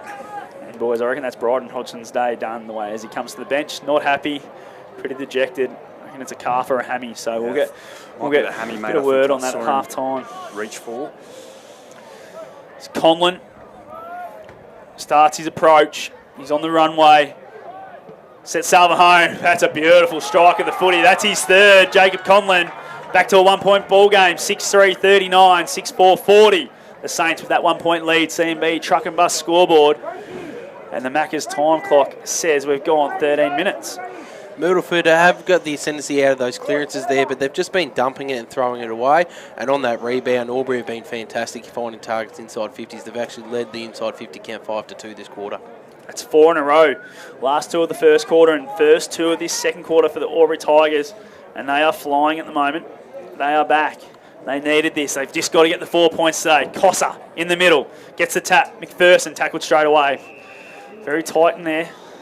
Had a lot of repeat stoppages. Yeah, Carroll in amongst it. He's been good. I'd like to know his clearance numbers, which we probably haven't had, but he's been in amongst it in tight. I like when Big Ben Kelly's gone in there. He's given him a different look, and I reckon he's getting his hand on a lot of it. Gaynor got a handball to Page. Now Carroll, sweeping handball to McGrath. Little fend off to Page. Gets a handball now, received to Ben Kelly, not the guy you're normally handballing to. Riley Booker worried him out of it and now kicks towards half forward. Turner gets it spoiled, but he's back on it straight away for the Saints. Turner goes to the top of the square. Murphy-Dale back hard. Needs to just be clean. McMiniman's happy to just tap that one over. And Scam, I know you would have liked that one to be paid as deliberate, but we don't pay that one here. We don't, mate. Well played by McMiniman. Just the smart little small defender there, wasn't it? Just managed to knock it out and create another stoppage. As the ball's about to be tossed in right next to that beautiful old scoreboard here at the sports ground, which reads a 1-point lead to the Myrtleford Alpine Saints. Tossed in now. Kelly versus Crisp. Fraser-Dale gets a handball, out of bounds again. We'll have a repeat stoppage right next to the point post this time, the Norrill end of the ground. It's the Alpine Saints end of the ground in this quarter. It's been a tight tussle, but 2 goals in this quarter to the Tigers. Sees it a 1 point lead to the Myrtleford Alpine Saints. Tossed in, Big Ben wins the tap, just goes to the front of the stoppage. Around the corner goes East. Big Jacko East, steal on goal today. What a finish, classy finish from a classy player. That's the 7th for the Saints, 7-4. 46, the Tigers 6-3, 39 on the CMB truck and bus, and we've gone 15 minutes thanks to Maccas. Yeah, you called it beautifully there, Monty. All class. East swinging around on the left foot and just slotted it through. Much needed for Myrtleford. I don't know, Joel, if you've got the inside 50 count there for the quarter. It's 5-3 for the quarter. For Myrtleford? For Albury Tigers. Okay, there you go. So, yeah, important one. They sort of let that lead slip. So, important goal by East there. 7 point lead. Kelly doesn't quite take it out of the ruck. Ball just fumbles around. Capillari can't quite pick it up. Carroll harasses. I don't mind that from the umpire. You hear a few screams for a hit around the neck, but I don't mind that one being called play on. Jason Rain, nearly the best in the business, boys. Tosses it up. Big Ben wins that one. Costa tries to get back on it, so does Maraka for the Saints. Gainer at the bottom of the pack, wins it out. Gets it to Carroll, kicks it inside 50. Backing back was Tiziani. Garlett, clean at the front of the stoppage. Now gets a kick inside 50 towards Conlon. Good body work. Jacob Conlon's got Tiziani on quick. I reckon he just needs to go back and put this one through. And I reckon that's what he's thinking himself. I'm on form, boys. I've got 3. Let me go back and do my job. And the second time that Garlett's been able to find Conlon inside 50. Another potential little goal assist. Classy little ball use, and Conlon just used his body there nicely and will line up for what will be potentially his 4th, boys, I think. Yep. He kicked 3? Yep, he kicked 3. And as you can hear in the effects mic, just that wind's picking up. Definitely going the Myrtleford Alpine Saints way. So I think kick a couple against it here. Conlon goes short, looking for Tiziani. Sits it up. Oh, probably should have taken that one, Lockie. Gets back on it now. Ball just fumbles around on the ground. Beatty lays the tackle. Handball backward to Conlon. Conlon sets Salva home. There was Curtis, and he just rushes it through for a minus score. Makes it a 6-point ball game here in the second quarter, brought to you by J.K. Wodonga. That scoreboard leads 7-4, 46. The Tigers 6-4, 40, and that's thanks to CMB truck and bus. As Curtis, this goes bang, gets that to centre wing. Munro just taps it on. East is the first one there. McMiniman trying to race him down. He gets a hold of the jumper. Gets a handball backwards now to Hourigan, who's happy to just take the tackle. And we'll have a ball up. Just forward to centre wing, Myrtleford's way. But tell you what, boys, Albury have had a few chances. I reckon Conlon should have just had a shot there. Yeah, I think you're right, mate. And even Tiziani probably should have clunked it as well in the pocket. Absolutely. The ball just fumbles around. East is there again. Handball now to Buka. Riley, good hit. Finds the Hourigan. Lockie, what's he going to do? He's going to go long to about 30 out from goal. Coming deep, Munro! Mawson's concrete mark of the day, Matty Munro. And he has been fantastic to start this game. Yeah, he's been on fire, mate. And against, who'd we have? Gilmore and I think, was it Heiner Hennessy there as well? So a couple of key position-sized players. And Matty Munro was sort of that small, medium forward who's been dangerous, but did really, really well there, Matty, to just read the flight of the ball and clunk it for, how many's Matty kicked? Matty's kicked the 1. Kicked the 1. So 2 behinds. Yeah. Muncher, as he's well known. Matty Munro sets sail and puts it through for his second. That's 2 in the row for the Saints. They're coming again, are the Saints. 8-4, 52. Tigers 6-4, 40. And that's on the CMB truck and bus scoreboard. Yeah, they'd be disappointed at Albury key defenders not to be able to bring that ball to ground. Really, really nicely read. Just the flight of the ball there, Matty Munro, and he's been one of the players of the day, kicking his second, and he set it up a couple as well, so he's been running hot. Really good drive from Curtis off half back there. From the kick out there, guys, with his 6th disposal of the day. He drove it up to the half forward line from full back, essentially, from that kick in. Ball back in the middle now.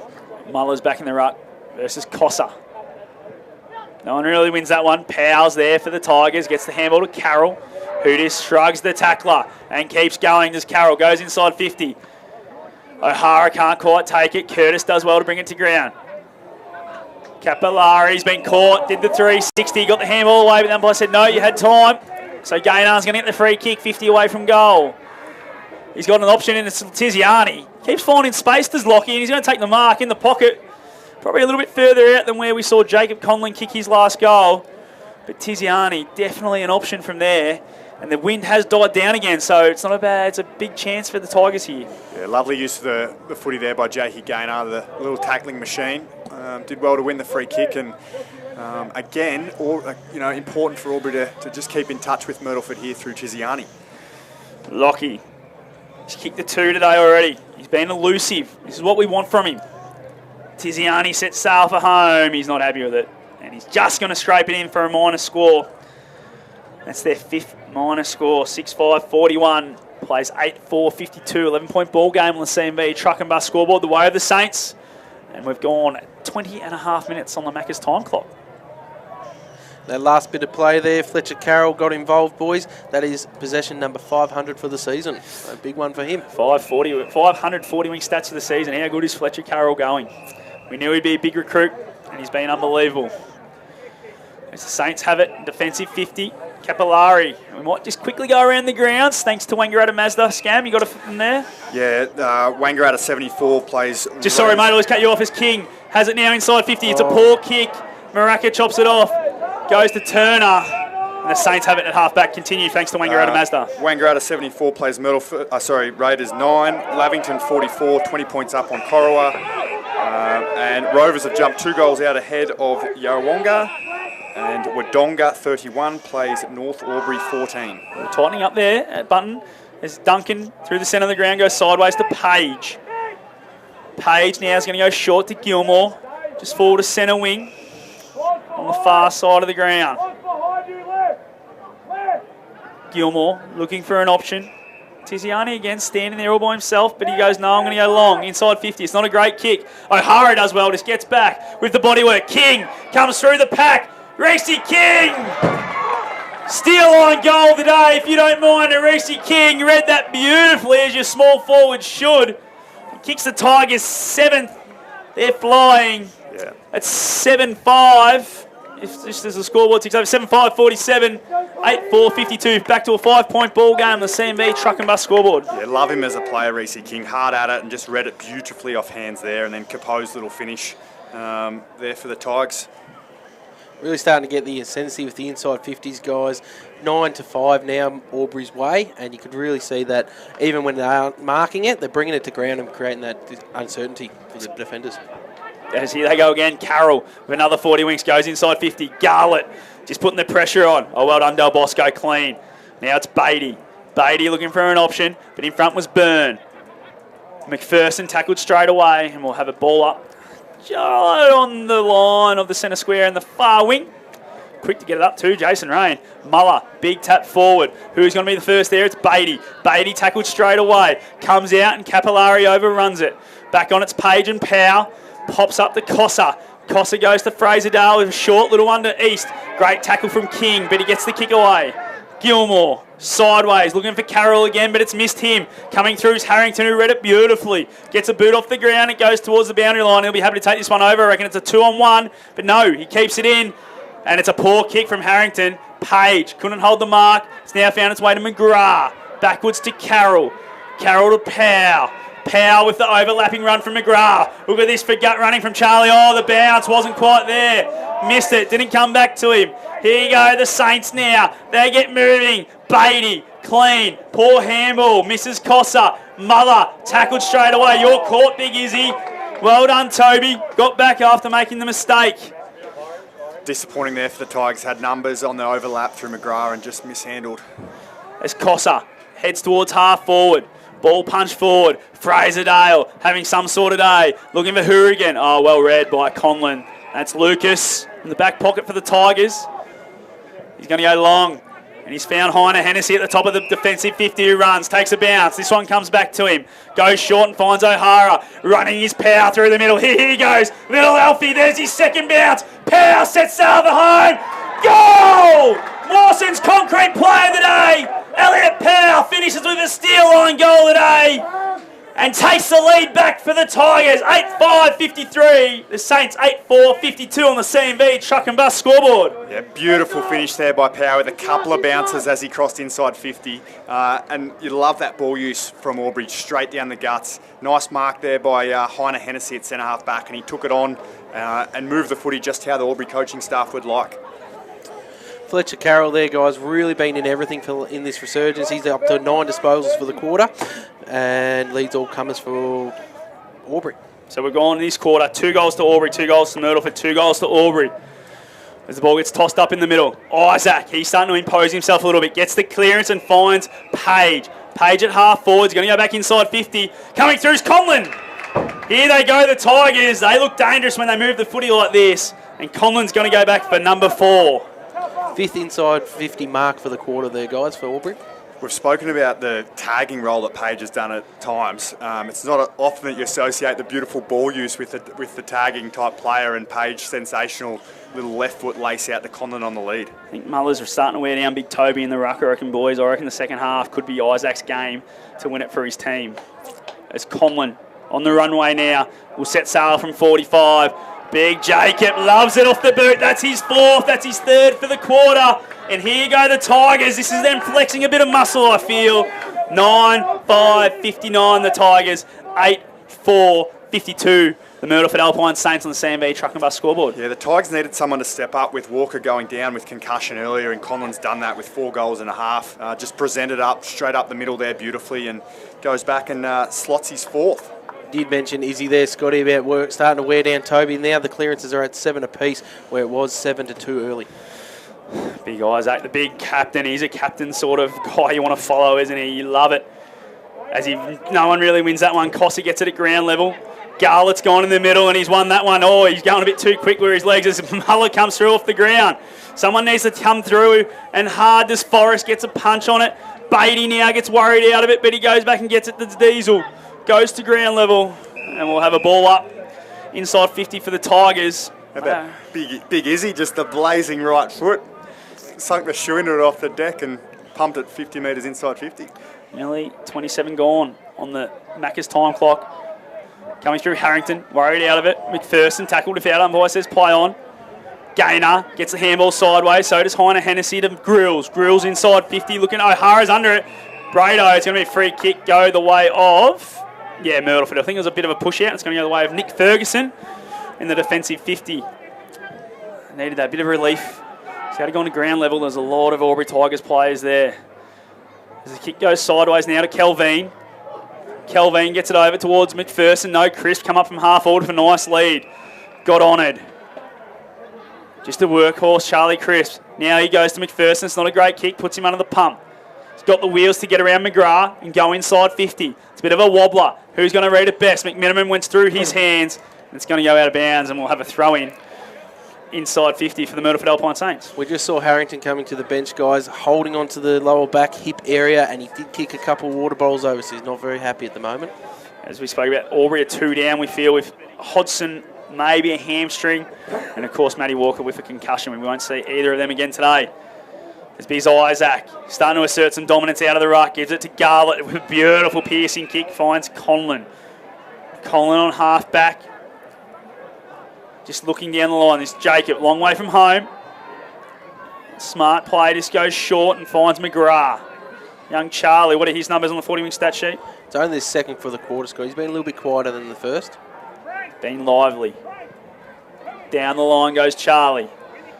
Looking for the big option was Muller, but goes through his hands. King with another tackle. Too high this time, King. It's going to be a free kick to the Saints in front of the race on the far side. And it's going to go the way of Ferguson. Bit of a slow play here, boys. Albury set up well behind the ball.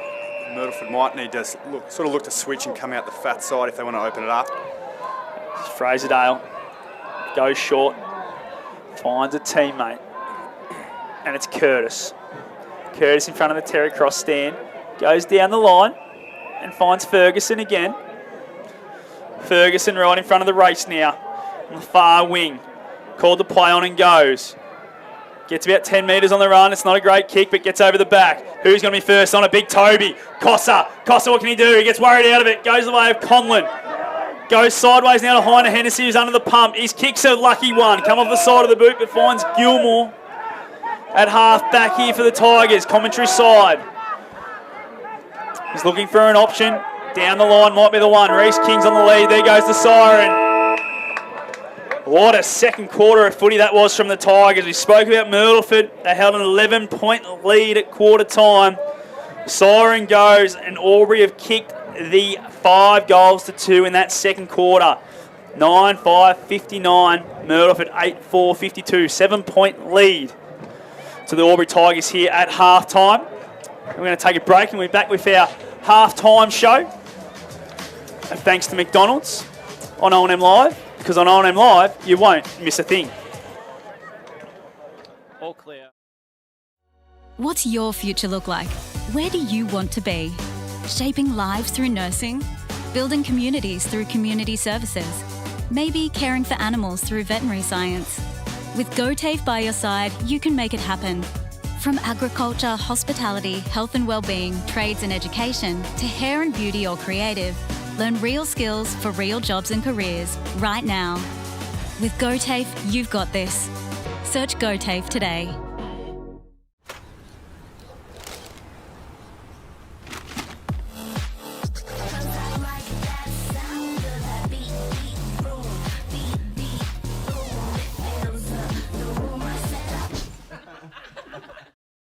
At 2AY, we're your home of live sport. Every weekend we bring you the best live broadcasts of the Ovens and Murray football and netball. Listen this weekend on your radio or the 2AY app.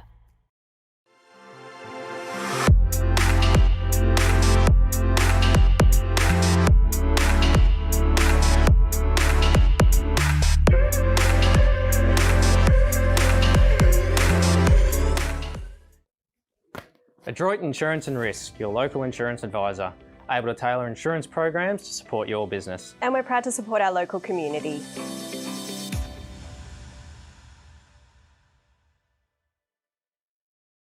.0% alcohol. This changes everything.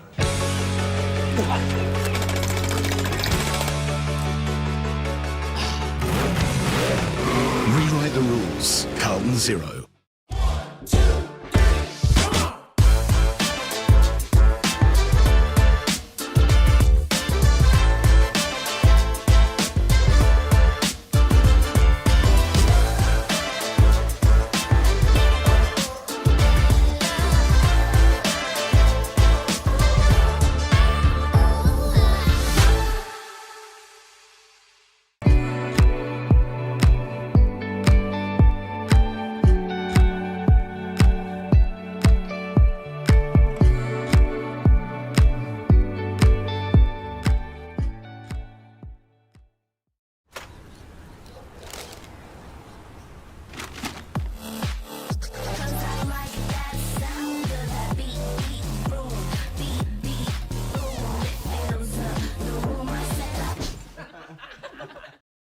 At 2AY, we're your home of live sport. Every weekend we bring you the best live broadcasts of the Ovens and Murray football and netball. Listen this weekend on your radio or the 2AY app. Pain or injury can stop you from living life to the fullest. Albury Wodonga Private Hospital specialises in advanced orthopaedic services and offers a full range of care from diagnosis to surgery and rehabilitation. Get back to the life you love with our support.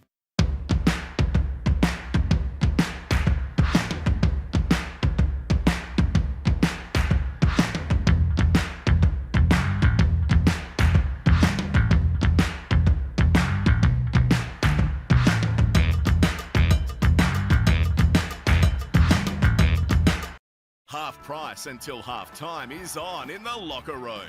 Watch Friday night AFL footy action live on our big screen and get half price selected beers until half time. On now in the locker room at the SS&A. The Ovens and Murray Football League is proudly sponsored by Opal. Thinking packaging? Discover Opal.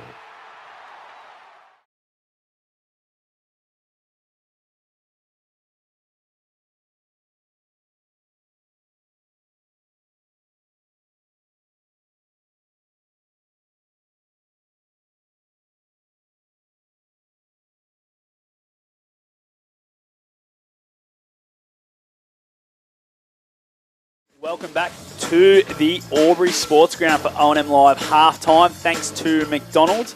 And what a half of footy we saw. We saw a quarter in the first where it was a 6-4 Myrtleford way. And in the second quarter, Albury just went bang, kicked 5 goals to 2 to take a 7-point lead into the halftime break. 9-5-59 the Albury.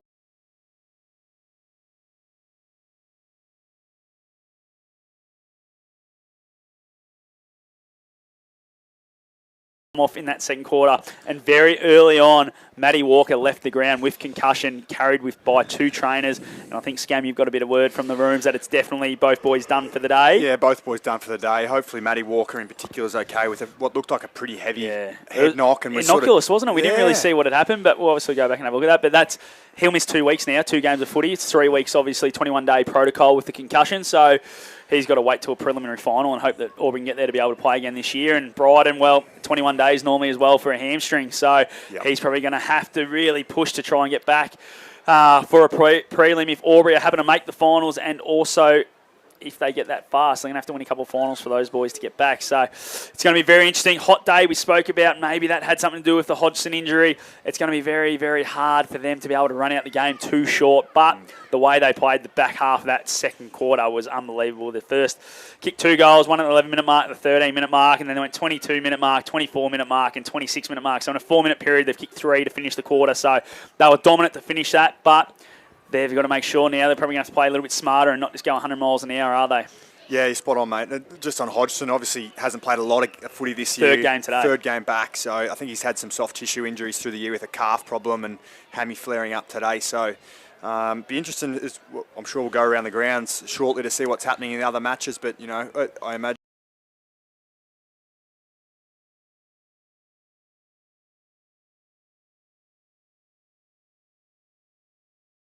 lead at half time, but to be able to run the game out 2 players down, it'll be interesting to see how it plays out.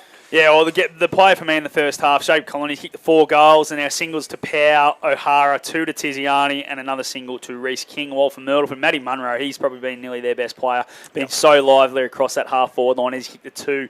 Riley Book kicked 2 in the first quarter for magic snap from in front of the netball courts, and then singles to Chris, Lockie Murphy-Dale, Jackson East, and Ned Turner. As we go to the 40-wing stat sheet, Joel, what are the team stats? What are they saying about the flow of the game, and then some individual efforts as well? If you look at the team stats, they look pretty even across the board, so it actually probably relates to how the score is. It's only a 7-point game, and it is realistically a tale of 2 quarters where Myrtleford were on top early in the first quarter with their stats. They were leading 12 to clearances in 14 inside 50s to 8 and 9, and then actually on the second way around. So Albury started the quarter pretty ordinary, and then after Matty Walker went down and that little bit of that probably 5-minute patch where Liam had mentioned it slowed down the game, they just went bang and they just ended up winning the clearance count 12-8 and 13 inside 50s to 9 for the quarter. So for the teams, they could see after they had that probably 5-minute period where they slowed it down, then they just went slingshot from half. You can tell, in a contest like this, how important those clearances are. And I think we spoke about pre-game how Myrtleford got the win over Albury earlier in the year and were able to sort of get on top,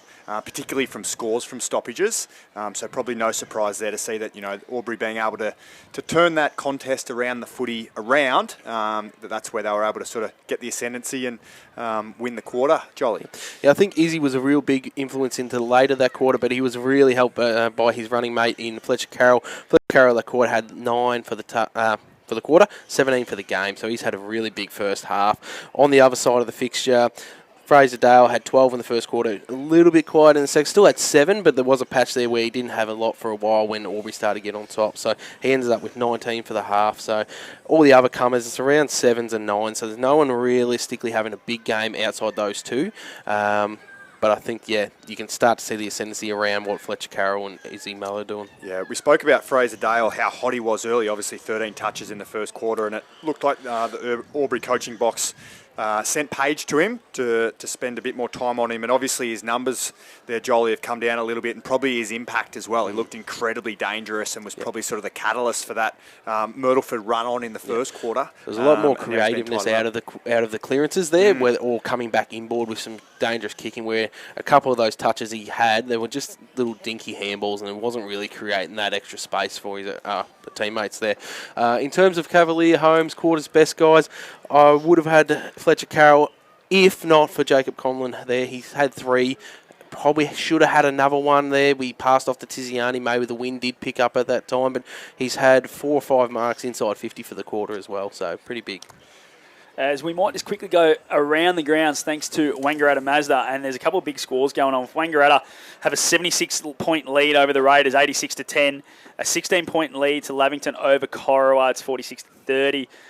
It's 10-point lead to the Rovers over Yarrawonga, so that could be a little mind game thing coming into the finals with one playing 2 there, and a 17-point lead to Wodonga Bulldogs. 1-8 North Albury have kicked to the straight kicking Wodonga 5-1. So it's 9 scoring shots to 6 North Albury's way, but they're losing by 17 points, Scams. So extraordinary, yeah. On a, what are we, 10 minutes up the road from Button Park? It's pristine conditions here, so to kick 1-8, North wouldn't be very happy with that at half-time with the season on the line. Yep, and we'll get up some goal kickers as we get going through the day as well. But just in other news on O&M Live, obviously we've got a crew out doing the live stream at the Tallangatta League finals, which start today, and it's Chilton taking on Kiwa Sandy Creek in today's final, which of course is a qualifying final. And at half-time, it's 3-6 Kiwa Sandy Creek 24, leading Chilton 3-2. So they've obviously played in the last couple of grand finals. Chilton have got the chocolates in those 2 grand finals, but right now it is Kiwa Sandy Creek leading the Swannies. So it's going to be interesting. Righto, boys, put your coaching hat on. If you're Snip, which you know him quite intimately, Scam being cousins, so what are you saying to your crew, Snip and Sean Daly in the Albury rooms, to try and make sure you keep going? Obviously, you're going to have to tweak a few things with the injuries they've already got. Yeah, obviously they're going to have to manage, the boys with being 2 men down. But I think we commented off air about the Albury's best footy today has probably looked the best of the 2 sides. So I don't know if I'd be changing too much if I was the Albury coaching box. It's probably more around just, encouraging the boys to continue to take the game on. They've looked great when they've been able to bring the ball back through the middle. We saw a couple of times there, Powell cutting it up and took a couple of bounces and finished nicely inside 50, and Conlon's been on the receiving end of some nice delivery as well. So for Albury, it's just really that message of keeping things pretty much the same. They've kicked 5 goals to 2 in that quarter. So if they continue to sort of, run on like that, I think that's what the Albury coaching staff would be after. And Joel, you're Funky Miller. You're here in the old change rooms, the away rooms, and your team's been all right for a quarter of footy, maybe a quarter in 10 minutes through that second quarter. What are you going to say? What do they need to do? What do they need to change? Do they just keep going and taking it on like they did in the first quarter? Maybe get back to some of that? Or do they need to tweak a couple of things? Because obviously their back line's under the pump now, the ball. Yeah. Tiziani's popped up a few times all alone. Are they just not quite being accountable enough? What do you think you'd be saying if you were Funky? I think when they've had the ball in possession, I'd be wanting them to try and get a little bit more cleaner out of particularly stoppages, because they were on top in the stoppages there, and being a little bit more creative with either a handball and a run through. So getting over that Albury defensive line, because a lot of the time they're just grabbing it and just bombing it. Or we had over here, we talked about Cossa. He had 2 handballs he could have given to his midfielders and didn't. Then there was a dump kick and there was nothing really there. And that's where Albury's, they've just come through on a couple of their goals. They've come through on the rebound. They've come through where the defence have actually probably rolled up, but then it's a turnover from a dump kick. Bang, bang, forward. We did see Jeffrey Garlett find Conlon twice, as well as Elliot Powers run through there. They were from dump kicks up the ground, and they're just shocking turnovers there that you just don't really want those kicks coming in as a defender. You don't want them coming to that half forward, and then you're just going to get turned over and burnt. Yeah, you're spot on, mate. And the Albury key backs, Lucas Conlon and the like, have been able to just pick off a few of those sort of bombed kicks inside the blast kicks out of the stoppages. So as you say, Myrtleford, their ability to just come out of stoppage in a composed manner, it's obviously always pretty tough in the clinches there, but that's sort of been the difference, isn't it? Yep. The quality of the ball coming out of the stoppage. And we've mentioned Fletcher Carroll a few times in terms of the numbers he's had, but he's also been incredibly clean with that possession around the stoppage and really helped the quality of ball that Albury's been able to generate out of stoppage. And we talked about it before the game in regards to 2 different styles of forward line. So we had the big, tall marking forwards. Obviously, it's altered a little bit now with Walker off the ground, but then they've had Heiner Hennessy and Tiziani coming up to the wings. But when you got Myrtleford side of things, you've got the creatives. You've got Munro, you've got Riccardi, you've got Murphy Dale, those likes. We want to get it in where they're on the lead or it's out in front of blokes. You don't want to be bombing it up long because, like you said, Conlon and those guys are just going to eat that up all day, get it on the rebound, and away they go. Jolie, have you seen the ruck contest, mate? I did feel that Costa probably was leading the day very early. I do think Izzy started to get a sense and started to just grind him down and slowly build and build and build. All right, that's the Macca's halftime show. We'll be back with all our third quarter action after a short break because it's going to be a ripping second half here on O&M Live. And on O&M Live, you won't miss a thing. What's your future look like? Where do you want to be? Shaping lives through nursing? Building communities through community services? Maybe caring for animals through veterinary science? With GoTAFE by your side, you can make it happen. From agriculture, hospitality, health and wellbeing, trades and education, to hair and beauty or creative, learn real skills for real jobs and careers right now. With GoTAFE, you've got this. Search GoTAFE today.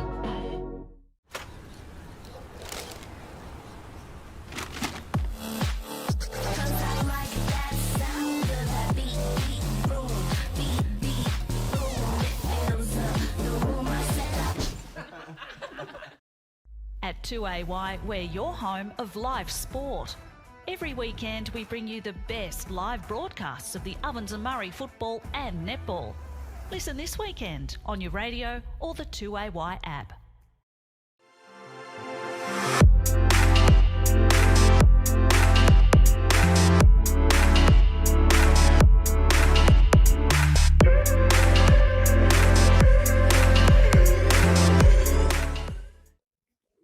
Adroit Insurance and Risk, your local insurance advisor, able to tailor insurance programs to support your business. And we're proud to support our local community.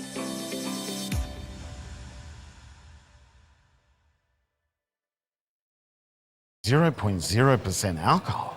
This changes everything.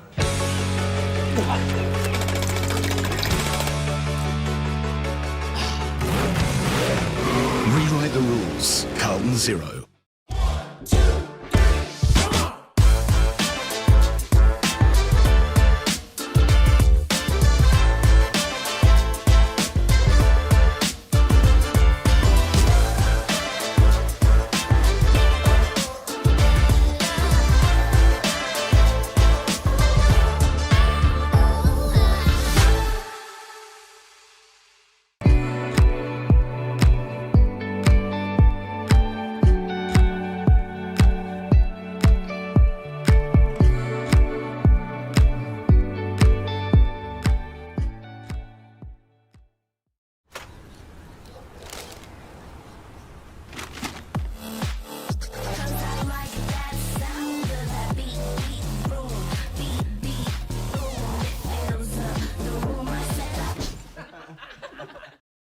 At 2AY, we're your home of live sport. Every weekend we bring you the best live broadcasts of the Ovens and Murray football and netball. Listen this weekend on your radio or the 2AY app. Pain or injury can stop you from living life to the fullest. Albury Wodonga Private Hospital specialises in advanced orthopaedic services and offers a full range of care from diagnosis to surgery and rehabilitation. Get back to the life you love with our support.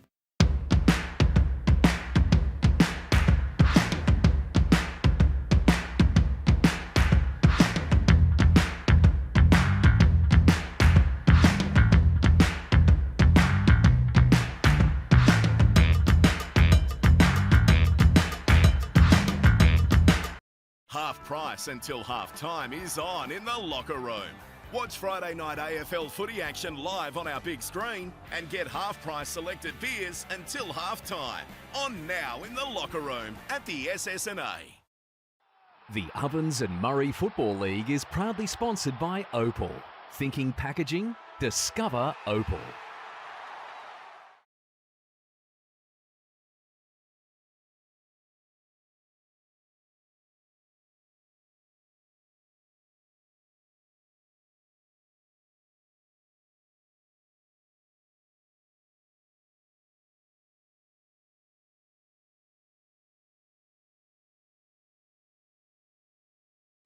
Welcome back to the sports ground for the third quarter here on O&M Live. Round 18 action. What a climax to the 2024 season we have in the SS&A. Ovens and Murray.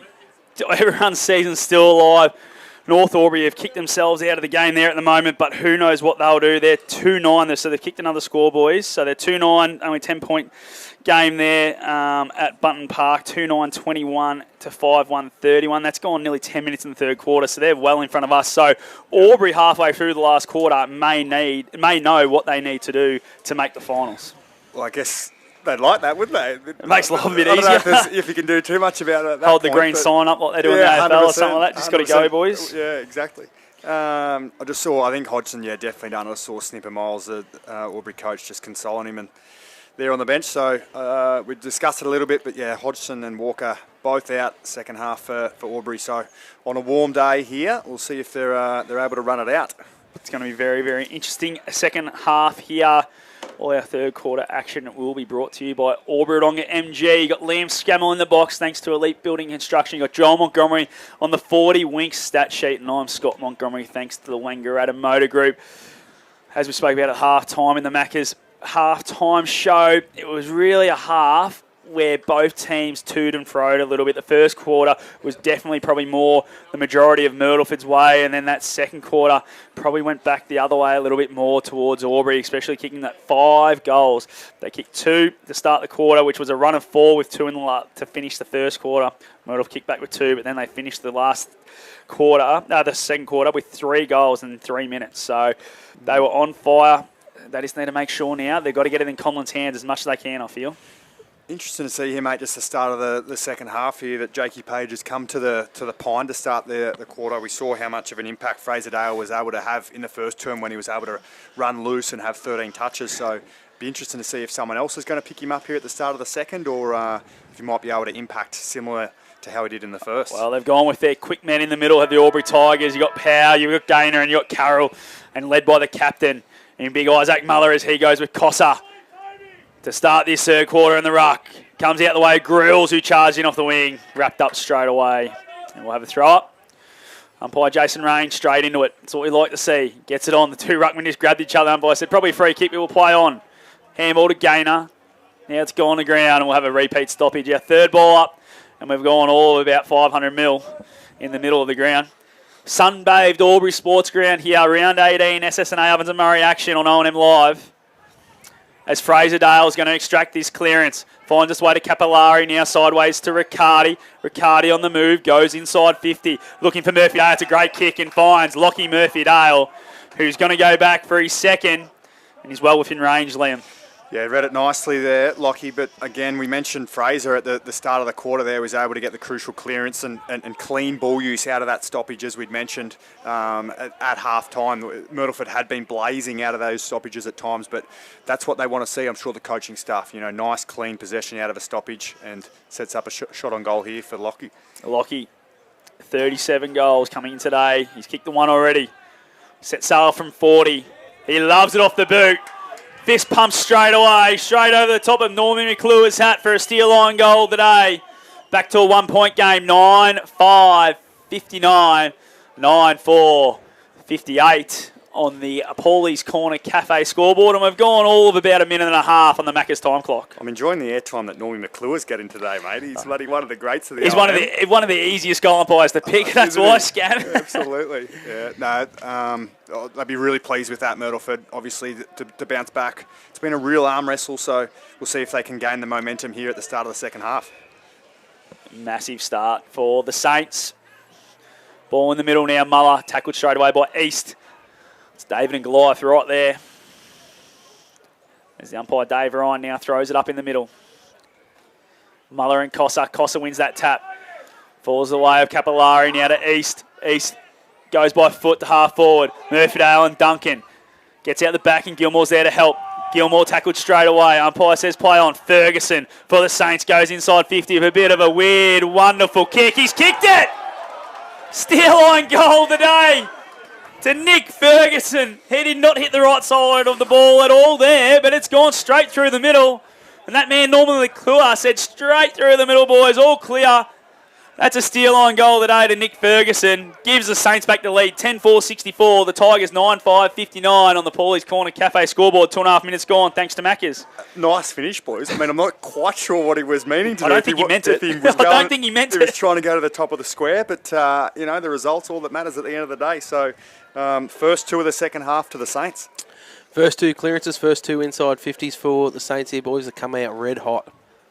Wow, what a start for the Myrtleford Alpine Saints here. Tigers season line, and there, Big Izzy stands up, gets it on the boot, but cut off straight away at half-back. Hourigan, he's gone back. Him and Ferguson have swapped ends of the ground. Hourigan now finds Harrington at half-back, goes short to centre wing, finds East. Jeez, that's a long way over the mark there from little Jakey. Probably should have been 50. It should have been, absolutely. As that kick's not great from East, goes through the legs now of Murphy Dale. Just on the grounds, Grills just dragged that one in. Oh, umpire says no, we'll throw that one up. Just forward to centre wing here. Good start from the Myrtleford Alpine Saints this third quarter. Thanks to Wodonga MG. Cossa gets a tap, Capillari. Fraser Dale now. Gets a handball, no, gets a boot to it. Good tackle was from Power. Munro. Good handball. Ferguson now is going to go inside 50. He's looking for Crisp. Comes to ground. Crisp with a handball. Comes out to Riccardi. He's normally a smart finisher. Gives a handball now to Murphy Dale. He's got Hourigan who's come from half back. Lockie goes bang and he loves it! Another one for the Saints. That's their third to start this third quarter. We've only gone 4 minutes, but the Saints have kicked 3. They've gone bang, bang, bang. And that's their 11th of the day. Takes them to 11-4-70. The Tigers 9-5-59. And all of a sudden it's gone from a 7-point lead to the Tigers to an 11-point lead to the Saints. You love that as a half-back flanker, don't you? Just pushing forward and just finding a little bit of space out the far side and out the back. And nice little feed out the back. And finish truly to slot, what did we say, 3 and 4 minutes for the Saints to kick things off in the second half. They are flying, aren't they? They are absolutely on the fly, on a tear to start this third quarter as the ball's back in the middle. Bounces up. Cossard's going to be a free kick and it's going to go the way of Carroll, is it? Gaynor tried to take the advantage. Yes, it's going to go the way of Carroll. No one really knew what was going on there. But the umpire said, bring it back, please, in the centre of the ground. Fletcher Carroll will get the free kick. He's just looking for an option already. You get told to go around. Goes short. Finds McGrath. Young Charlie. Been a real improver this year. Goes long to the top of the goal square. Punched towards the boundary. Colin Gero's there for the Saints. Keeps it in. Probably should have run it over because King's there. Gets it around the outside of the boot. Who's there for the Tigers? Over the top's Heiner Hennessy. Tiziani. He's got an option. It's McGrath. McGrath kicks the goal. Charlie McGrath with a nice, neat finish. And 20 out straight in front. Breaks that run of 3 to start the quarter by the Saints. And gets it back to a 5-point ball game on the Paulie's Corner Cafe scoreboard. Yeah, you called it nicely, mate. It's funny, the little margins. The Saints defenders there probably just had to run that one out and just get another little stoppage and just lock things up. But, yeah, made a little mistake and then a really nice finish from McGrath from 15 out directly in front on the right boot. Good follow-up from Charlie. That's 2 disposals in a minute and snuck himself a little goal. That's one thing he does. He gut runs and gets to good positions, Charlie. Ball back in the middle. Muller, great tap. Finds its way to Carroll. Here go the Tigers again, going at half forward. Tiziani brings it to ground and goes and gets it himself. Tackled straight away. We're going to have a ball up at half forward here of the Tigers. 10-5-65 the Tigers, 11-4-70. The Paulie's Corner Cafe scoreboard. Gone 6.5 minutes thanks to Maccas. Muller gets a tap, goes the wrong way. McPherson, East fumbles. Got high, tackle from Page, free kick to East. Just defensive side of centre wing. Broadcast side, Jackson goes short, finds Munro. Nearly been the Saints' best today. He's been lively. He's got Fraser out. He's come straight off the bench. He gets the handball receive and on the boot straight away. Goes to the 50, but Muller read it best. Big Isaac goes short, finds Kelly. That's Jackson. On the run now, he's got Garlett in a paddock of space on centre wing on the far side. Garlett's got it, looking inboard. Hasn't got many options. He's got McGrath breaking a half forward and he's hit him well. Charlie McGrath drops what he should have taken. Now he's inside 50, dodging and weaving. Comes back inboard towards Page. It's a beautiful kick from McGrath. And found Page, who's been called to play on. Had to run around one. Jacob Page puts it through. Steer line goal today. He made it a bit harder than he needed to, Jacob. But he put it through with no issue. That's his first of the day. And that gets the game. It's making it interesting, boys. Back to a 1-point lead to the Tigers. Yeah, nice composure from the Tigers there. McGrath with a little fumble and then beautiful spot up back to Page inside. And Page probably played on when he shouldn't have. But again, was just composed and able to slot it through on the left foot. And Fraser Dale there, guys, had his third disposable. That was what we were talking about, the dump kick more than anything. Isaac Muller takes the mark half back and they go down to Charlie to get the goal off Pagey. Started the quarter of 3-0 to the Saints. Now it's 2 to the Tigers, and here they go again through Page through the middle. Coming out to meet it was Forrest. Clean. Nice handball to McPherson. Finds a teammate, and it's Capillari. Capillari goes to half forward. Cossa. Probably took the mark, but the umpire said play on.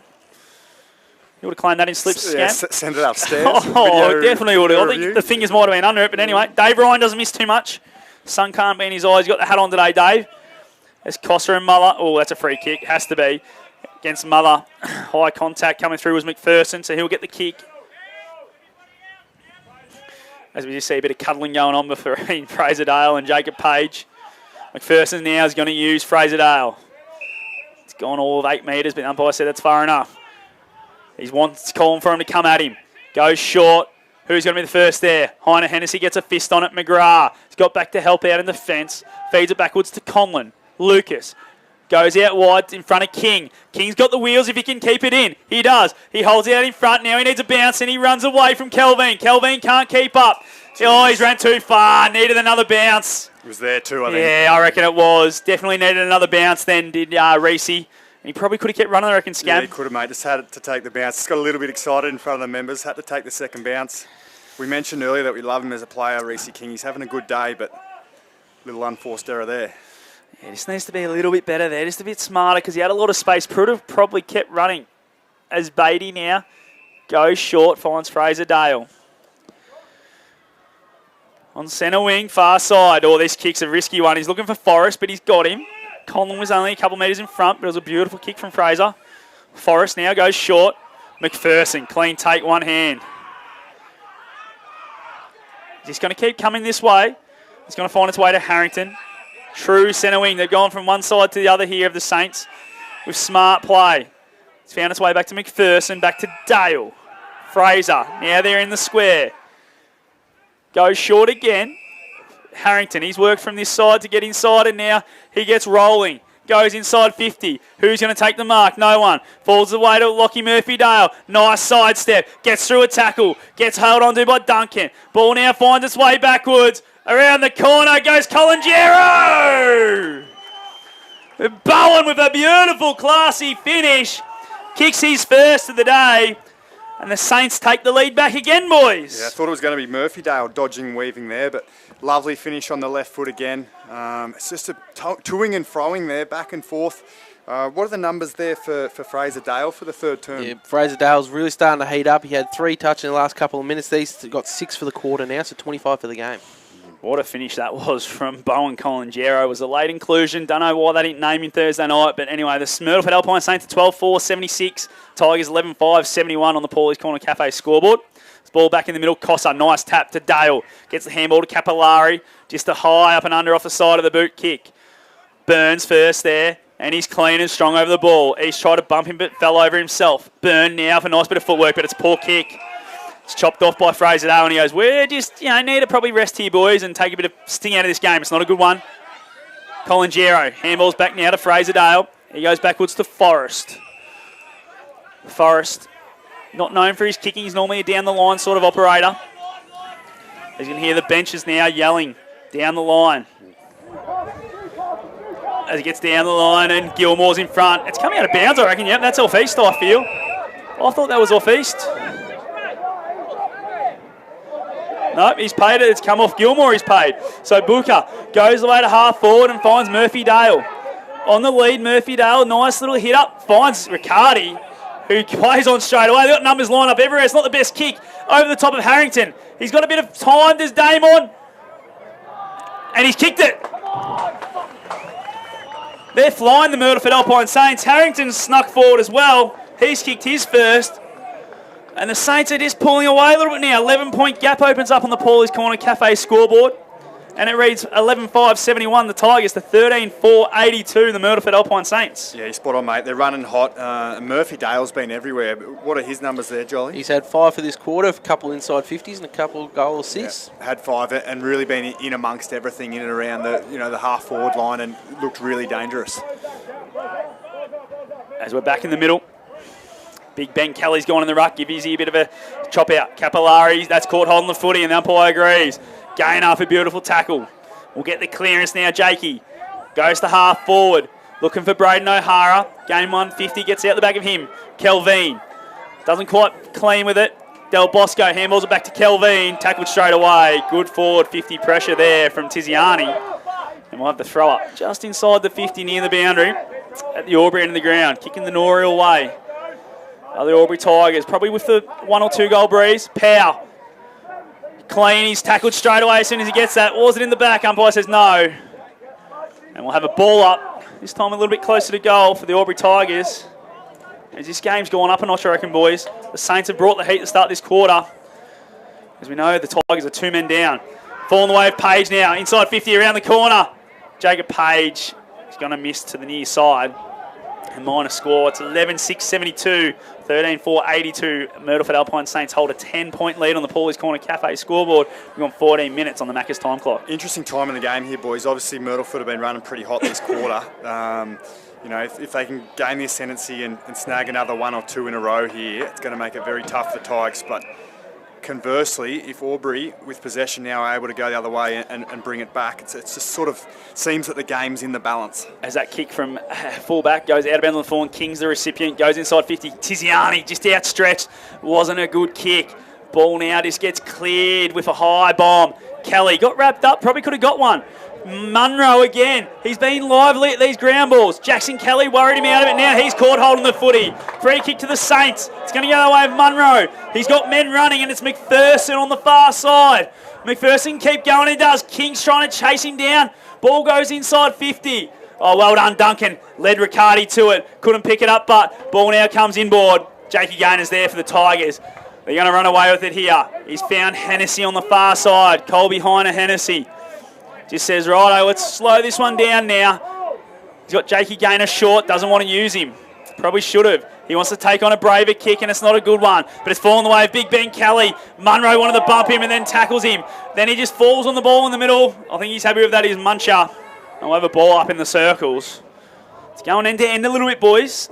This is not the way that the Albury Tigers want it to go. Ball gets tossed up. Cossa wins the tap. Capillari gets the clearance. Goes inside 50.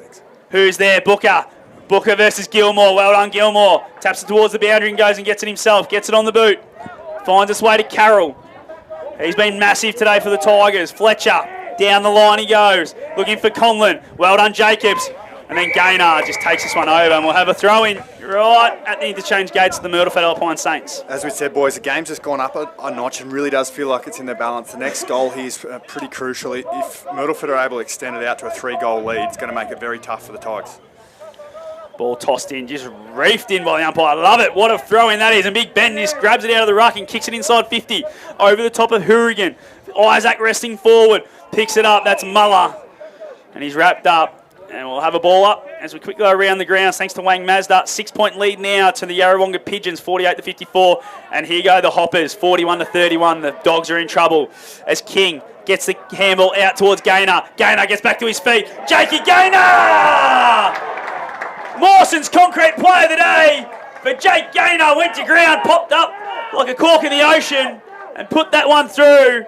That's his first goal of the day and gets the score back to a 4-point game. Really important goal there by Jake. He's obviously a leader within the Tigers group and stepped up when they needed it. Myrtleford have really had the run of things this quarter, so a nice classy finish by Jakey Gaynor, and as we say, a really important one to tighten it back to a 4-point margin.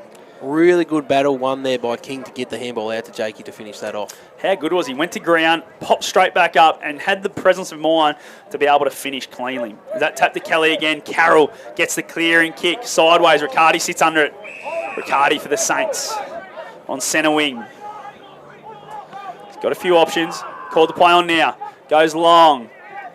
Looking for out the back is East. Good hands there from East. He's going to be the next kick inside 50. This is an important one. Conlon's there for the Tigers. Gets over the back. Gilmore. No, it's Kylie holding Hennessy. Chopped off by Crisp. Oh, we're going to have a ball up. Geez, that was a quick whistle, boys. Whistle. Very quick. Thought Heine Hennessy stole it off pretty quickly. But anyway, Jason Rain doesn't get many wrong. Tossed up, Cossa. He's trying to do what Big Ben's done the last couple of times. Takes it out of the ruck. Gets it to the goal square. Bounces off the chest of Murphy-Dale. They might have winded him a bit too as Maraka throws it on the boot. Out the back. Through for a goal! Joshy Maraka! Steal on goal today. Right there, Joshy Maraka. Hasn't done a lot today, but that's a nice, classy finish from Josh. I'll tell you what, this game is full of surprises. Back to a 10-point ball game.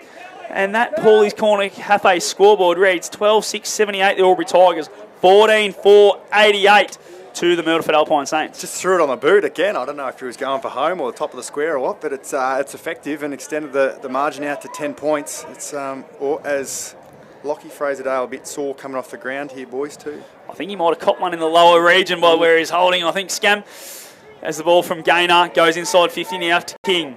King with a nice handball back to Gaynor. Gaynor goes deep. Look at that for a kick, if you don't mind. Conlon, full-chested, takes a mark, and he'll go back and have a shot, 45-degree angle, 20 metres out. That's how you like it as a big full forward, bit of space in front of you.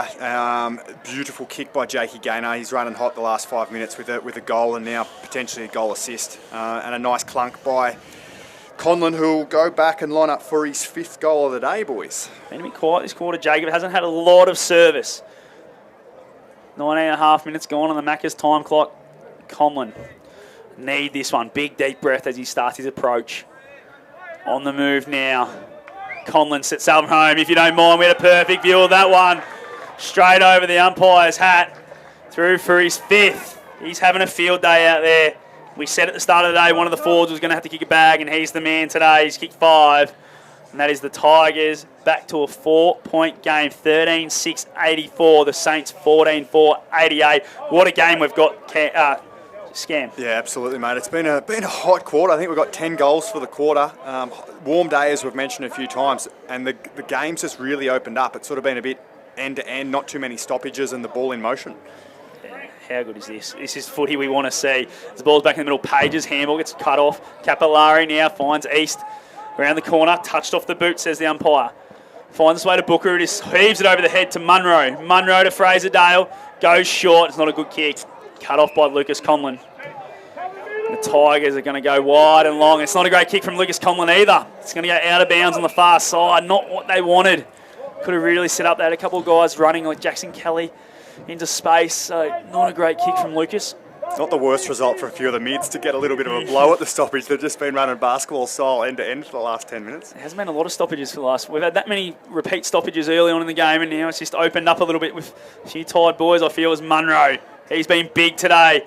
Gets the clearance and goes inside 50 again towards Chris, but Conlon's there. He takes the mark. So it looks like Ben Kelly's gone to fullback, boys. Yeah. It's a bit of a move we've seen a few times this year. So just trying to shore up a little bit with Ferguson going down there. He's a little bit bigger. A kick again from Conlon over the head of McMiniman. And it's out of bounds. Another throw in. That's 2 in a row from Lucas. Not really what you want. Not the best, but McMiniman probably should have still clunked that one. But I think here we go. Sun might have had a little bit to do it, boys. Yep. Ball tossed in. Myrtleford Alpine Saints end of the ground. Muller wins the tap. Finds its way to East. He probably got taken high, and he did. Free kick on the arc of the 50. Too far out the score. A lot of numbers back now. Needs to get it moving. He's got a short one in Fraser-Dale. That's a beautiful lead and a good kick. And I reckon it's going to take his best effort from there, boys. He's deep in the pocket, about 40 out. As he moves it on straight away, I reckon he's going to sit this one up. He's kicked it out on the full. Maybe he was having a shot because that's a terrible option. Didn't waste much time, did he? Just got moving and blasted it out. Didn't want to have to think about it, I don't think. As we go to the 40-wing stat sheet, Joel, what's it saying? Not his best disposal there for Fraser, but that is his 11th for the quarter, so he's hit 30 mark for the day, leading all comers. First time I reckon Jacob Page has been given a bit of a bath when he's got a tagging job. As Page has in the back pocket, goes short, finds McMiniman. Last couple haven't been his best friends as they've kicked over his head. This one goes long towards the race. Oh, it's a good grab. Jacob Conlon used the hands beautifully and rolls on straight away. He's got O'Hara running. O'Hara and Capillari in a foot race. Gets out the back, and the boundary line's the one that wins that race. As we quickly have a look at a few more stats, Joel, what are they telling us right now, the team stats? The clearance is there, Scott. 10 to Albury, 8 to Myrtleford Saints. Inside 50 counts at Myrtleford Saints, 13 to 8 for Albury for the quarter. So it's been a very highly contested scoring attack. Bunton Park back to a 1 point ball game, 5-11 to 6-4. So 1 point, 41 to 40. Ball, 50 metre arc of the Albury 10. O'Hara and Power link up. Nice little tap from Carroll. Now Byrne inside 50. Falling over was Tiziani, and coming through was his man in Simon Curtis, taking a nice intercept mark. He's got some runners out here. Conlon Gero is going to be the one. Doesn't take the mark. Well done, Conlon. That's Jacob, does well. Great job, Jacob Conlon. Keeps the ball inside 50 for the Albury Tigers here. Yeah, just a contest he had to halve there with a 2-on-1 and force another stoppage inside 50. Ball goes up. Forrest, nice tap. Charlie McGrath. He's gone to the top of the square. Coming through. Oh, well done. Simon Curtis just stood under that one. Looks like Reece King's come out of that one a bit sore. So Hara gets Riccardi, and there's a little cuddle. Here Curtis is very laconic to Booker. Booker finds Harrington as a beautiful kick. Harrington now, centre wing, far side of the ground. Rolls around, finds Cossa. He's got a runner, and it's Colin Gero. Colin Gero now. He's just trying to find something. He hasn't got much to go through. A lot of Albury players back there. Goes short. Looking for Harrington, who's ran hard from half back. Handballs backwards now to Riley Booker, who just throws it on the boot. And he's going to get it down the field. Ill discipline there from Fletcher Carroll. It was a bit of a dump kick. Should have been a nothing. Should have been a turnover or a boundary throw in. And now it's going to be a shot on goal. And I feel it's that man, Joshy Maraka, who's going to go back and have a shot from 20 out. Slide angle. A little bit lucky there for the Saints, as you said, just sort of a dump kick inside 50, but undisciplined by Carroll, given the downfield free kick. Yeah, just needed to be better. Giving a couple away. And Joshy Maraka is lining up for his second of the quarter. On the runway now, Joshy. Didn't like it off the boot, just stabbed at it. Needed to be better. Through for a minor score. Just extends that lead by 1, 14-5-89. 13-6-84. Myrtleford Alpine Saints lead on the Paulie's Corner Cafe scoreboard, and we've gone 25 minutes on the McDonald's time clock, boys. Lockie Murphy-Dale has just entered back onto the field, guys, so obviously whatever issue he had is covered. As that, it's a good tackle again by Conlon on McPherson, and we'll have a ball up. Just forward side of centre wing to the Myrtleford Alpine Saints. Pow wrapped up straight away, didn't have it. The umpire says play on. And we'll have a repeat stoppage in exactly the same spot.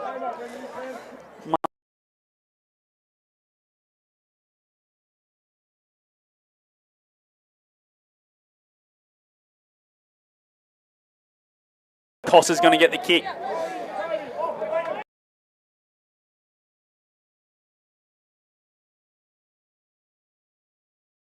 Pocket.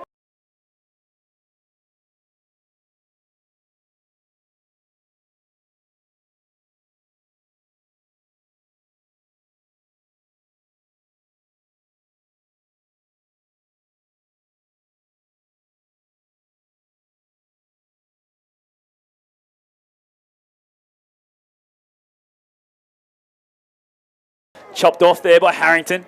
Garlett did well to go back and get it for the Tigers. I'm going to have a ball up on the 50 arc. Just the far side of the ground. Umpire Dave Ryan. Tosses it up. Cossa. Muller wins that one. Ball falls away with Garlett. Just kicks it off the ground. Page is sitting forward of the stoppage. Gets onto it now. Gets a handball to Carroll. Carroll falls over, and then his handball is smothered by Capillari, and we'll have a throw-in.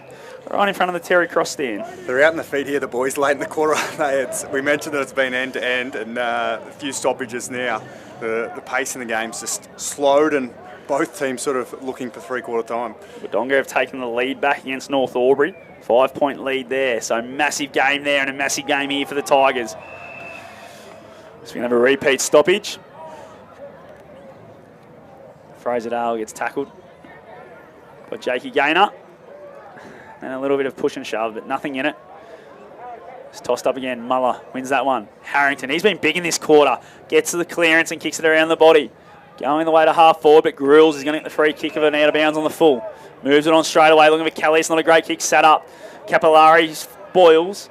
Now it falls the way of McPherson, gets it inside 50, and his kick's poor too. And we're going to have a free kick again to the Tigers. It's going to go the way of Big Ben Kelly. In the back pocket.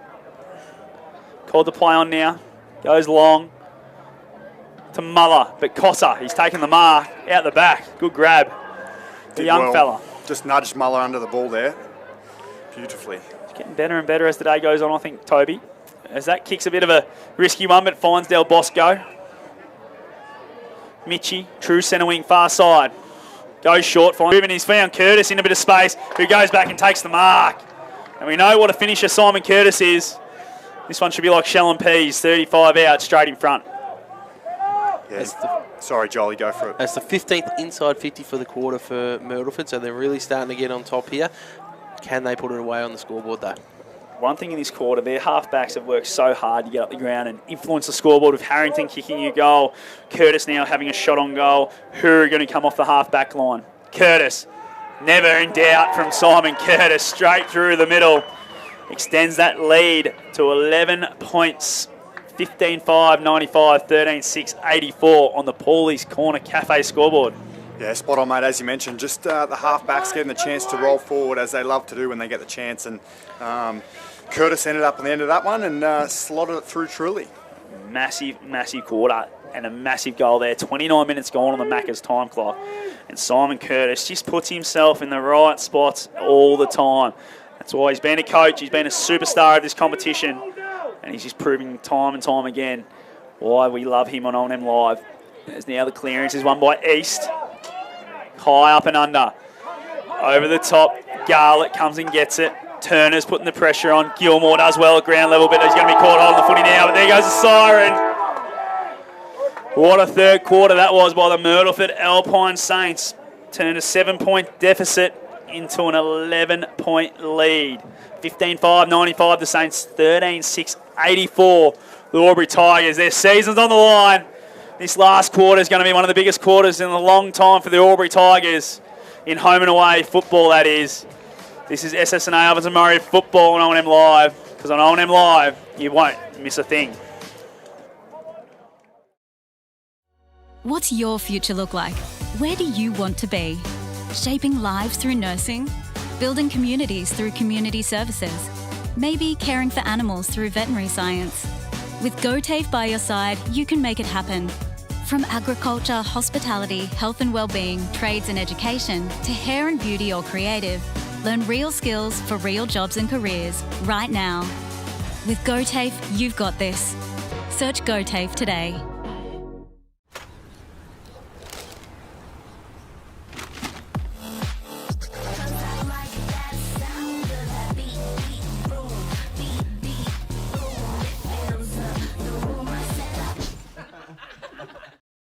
At 2AY, we're your home of live sport. Every weekend we bring you the best live broadcasts of the Ovens and Murray football and netball. Listen this weekend on your radio or the 2AY app.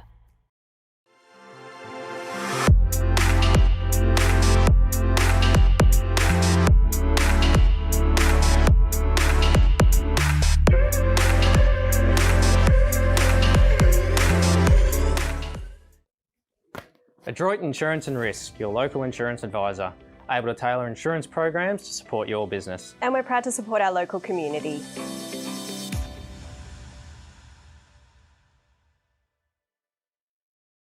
.0% alcohol. This changes everything.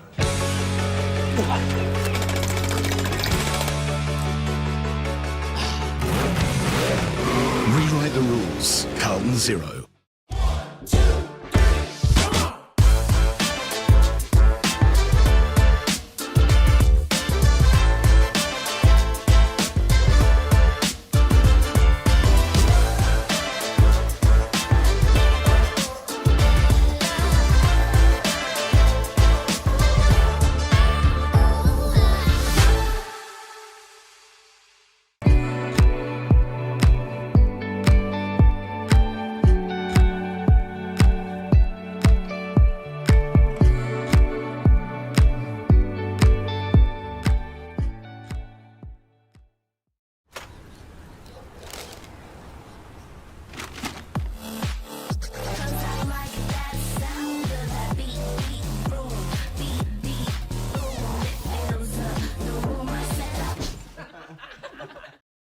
At 2AY, we're your home of live sport.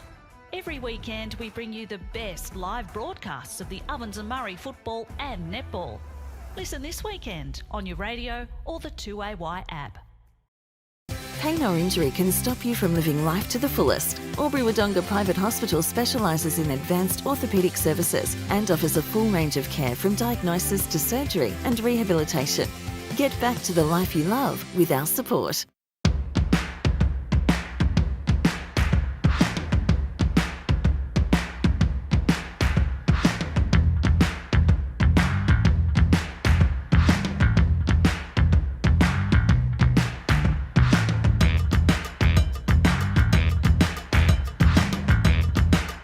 Half price until half time is on in the locker room.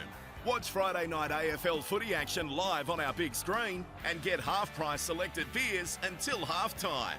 On now in the locker room at the SS&A. The Ovens and Murray Football League is proudly sponsored by Opal. Thinking packaging? Discover Opal.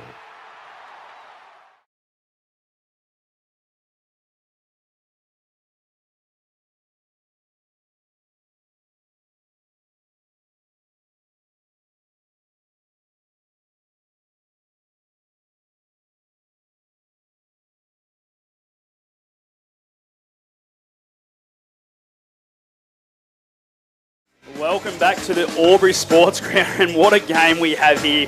The Myrtleford Alpine Saints have just gone bang. 11-goal quarter that one was between the two teams. They've turned a 7-point deficit into an 11-point lead at three-quarter time. So massive quarter for the Myrtleford Alpine Saints, and I'll tell you what, it's a walking wound at the Albury Tigers, and we just see Max Byrne being taken across the ground, and I think you got a bit of mail that it might be a bit of dehydration, Liam. Yeah, he's in the ice vest there. It's obviously a pretty hot day, about probably 23 degrees, and we mentioned that it's very much been an end-to-end game, particularly that third quarter, and it looks like Max is done for the day. It's a bit of an odd one that you don't see too often, but yeah, he's in the hands of the trainers with the ice vest on, headed to the rooms at three-quarter time. It just really shows you how quickly in a winter sport, when the warmer weather comes, how hard our players have to work, and it can hit them. As we go to the 40-wing stat sheet, Joel, what did that quarter show us in what's happening with the flow of the game? Yeah, so the clearances of the game were pretty even, both 11 per side. However, you could see on the inside 50 count, it was 15 to 9 Myrtleford's way, so you could see that they were being a bit more effective there. Fletcher Carroll and Jake Gaynor led Albury's disposals, as well as Charlie McGrath, 5 apiece. But as we could see on the Myrtleford side, we mentioned his name plenty of times. Fraser Dale had 12 for the quarter, and he's at to 31 for the game. Yeah, he's been running right. It's interesting that page tag has sort of seems to have come and gone, or maybe just been able to outwork him. But he's certainly been able to not only rack it up, but also impact the game. He just gets to those short little 45s a lot, doesn't he? And gets a handball receive or a nice little short kick, because they know that he's a distributor. They want it in his hands as much as they can. So he's been absolutely fantastic today. As we quickly run through the goal kickers, Jacob Collins has been unbelievable for Albury with 5. 2 to Tiziani, and then we've got singles to Jake Gaynor, Elliot Power, Bren O'Hara, Jacob Page, Reece King, and Charlie McGrath. While on the other side of the ledger, we've got 3 multiple goal kickers in Lockie Murphy-Dale, Riley Booker, Matty Munro, and then singles to Maracca, Curtis, Hourigan, Crisp, Harrington, Ferguson, East, Turner, and Colangero. So a lot of single goal kickers on that side of the page. So it's going to be a massive last quarter. Who's our tip, boys? Are we changing, or are we staying with the Tigers? I think with the amount of injuries and the toll there, I'm going to change mine to Myrtleford.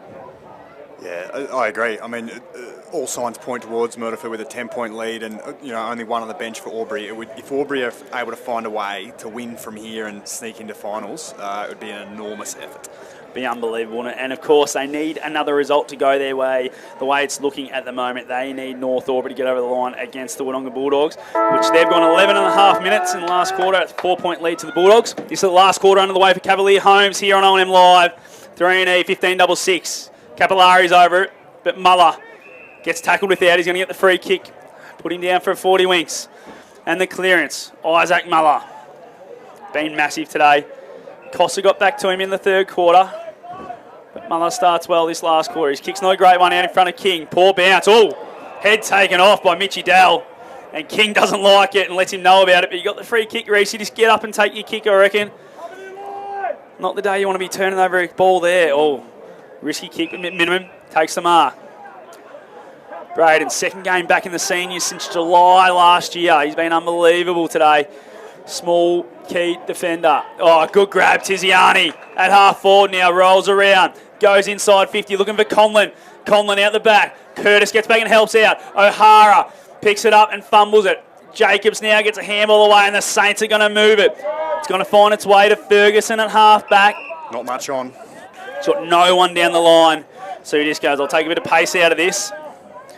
And now he goes long. It's going to get out the back. Conlon should have this. No. Little fingertip on it. Gets out the back. Overrunning it was Duncan. Crisp. Tackled.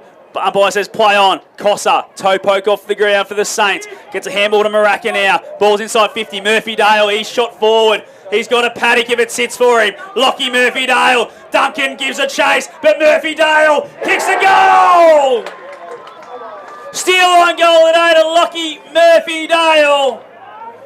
And I'll tell you what, they were running on top of the ground, the Saints. We know what Albury are carrying with 3 gone. But I'll tell you what, Lockie Murphy-Dale looked like he had the clean set of heels. 16-5, 101, 13-6, 84. 17-point lead on the work Locker Wangaratta scoreboard. Yeah, he did, mate. He's had a big day, Lockie Murphy-Dale, and, a classy finish at the end, taking a bounce nearly on just next to the point post as he ran into goal. Duncan trying to chase him down, but didn't quite have the legs, and important goal for the Saints. How good is that, Lockie Murphy-Dale? That's his 3rd for the day. As the ball goes in the middle, Muller takes it out of the ruck. Tries to find his little mate Gaynor, who just burrows in. He's got taken high. Free kick in the middle of the ground. Gaynor rolls around straight away, and he needs to. Ball goes inside 50. Well done, Curtis. It's been a general back there. Now it finds its way to O'Hara. We're going to see a free kick paid. It's going to go away with Simon Curtis. They won't like that one, the Tigers. They won't like that one at all. As Curtis now at half-back. Goes short and finds Capillari. He's been big today. Numbers, please, Joel. Capillari has had his first disposal for this quarter, 17 for the game. Young Tommy. It's called the play on now at half-back. Goes long down the line. I think it's touched off the boot. Umpire called play on, punched over the line. We'll have a throw in right in front of the sponsors' day up on the deck. They'll be disappointed if they can't get over the line here. 17-point lead on the work Locker Wangaratta scoreboard.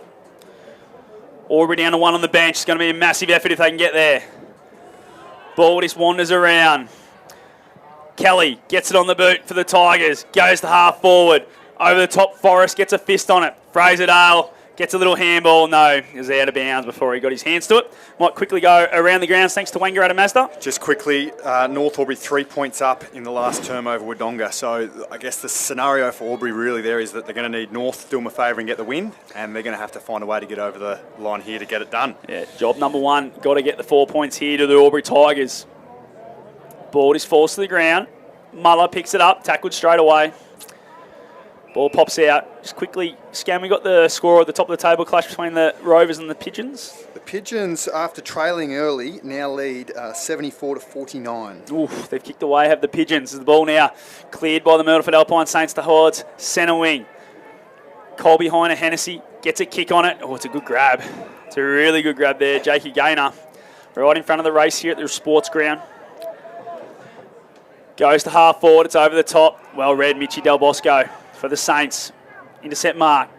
Goes short, goes to Curtis. A few of these experienced heads really standing up in this last quarter for the Saints. Finds its way to Harrington. Damon is going to go short back to Del Bosco. 17-point lead to the Saints. 4.5 minutes gone on the Macca's time clock.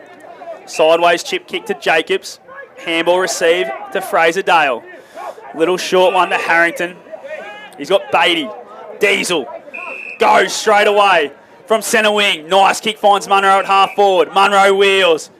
One-on-ones all forward. Gets out the back. Who's going to be the one that reads it best? Page is there for the Tigers. Grills. Handball to Gilmore. Out of bounds. We'll have a throw in front of the work Locker Wangaratta scoreboard, which of course leads to 17-point lead to the Myrtleford Alpine Saints. 16-5, 101, 13-6, 84. The Albury Tigers. They're happy just to kill a bit of time here, I reckon, the Myrtleford Alpine Saints. As McMiniman's happy to see that one over. We'll get a repeat stoppage in exactly the same spot in front of that work locker Wenger at a scoreboard. This boundary umpire just comes in a little bit. Lets it rip now. Muller versus Chris. Muller wins that one. Straight back towards the boundary line. I reckon we'll go again here, boys. As Page did the smart thing and just stepped it over. Tended like he wanted to keep it in. We know how dominant Big Izzy can be, and obviously a few taps back in their boundary side, but at some point here, 17 points down, he might have to, run the gauntlet and get it over the back and open the game up. As that toss just gets over the back. Bounce back to Mullerbutt. Gets a handball on it. McGrath's giving away the free kick, I think. It's going to go the way of McPherson. It is. Ashton. I reckon he's going to have a shot. And he'll have to set sail from about 47, 48 metres, I reckon, Scam. Holding the man, was that paid for? I think that's what it was, yes. Has Simon Curtis tried to run through and get the handball receive. But Ashton on the move now from 48. Sets sail through for a minor score. Not his best effort, Ashton. Would like that one again, I reckon. Just probably a little bit too far out for him, but extends that lead again. It's a clear 3-goal lead now. 16-6, 102, 13-6, 84 on the work locker Wenger at a scoreboard. And we've gone nearly 7 minutes on the Macca's time clock. As Gilmore has it in the back pocket for the Tigers. Goes sideways and finds Heiner Hennessy, who, that has to be 50, yes. It was probably playing on a 50. Oh! That's going to be a double 50. Had to be. Lockie Murphy-Dale can do some silly things, and that's one of them right there. I'll tell you what, I reckon Travie got that on camera, and he might be in a bit of trouble there because Colby Heiner Hennessy's still down. It's bizarre behaviour. Why would you do that? 17 points up, give away the 100-metre penalty. It's going to take Colby to nearly the 50. Just inside the centre square, but he's still down in the back pocket, so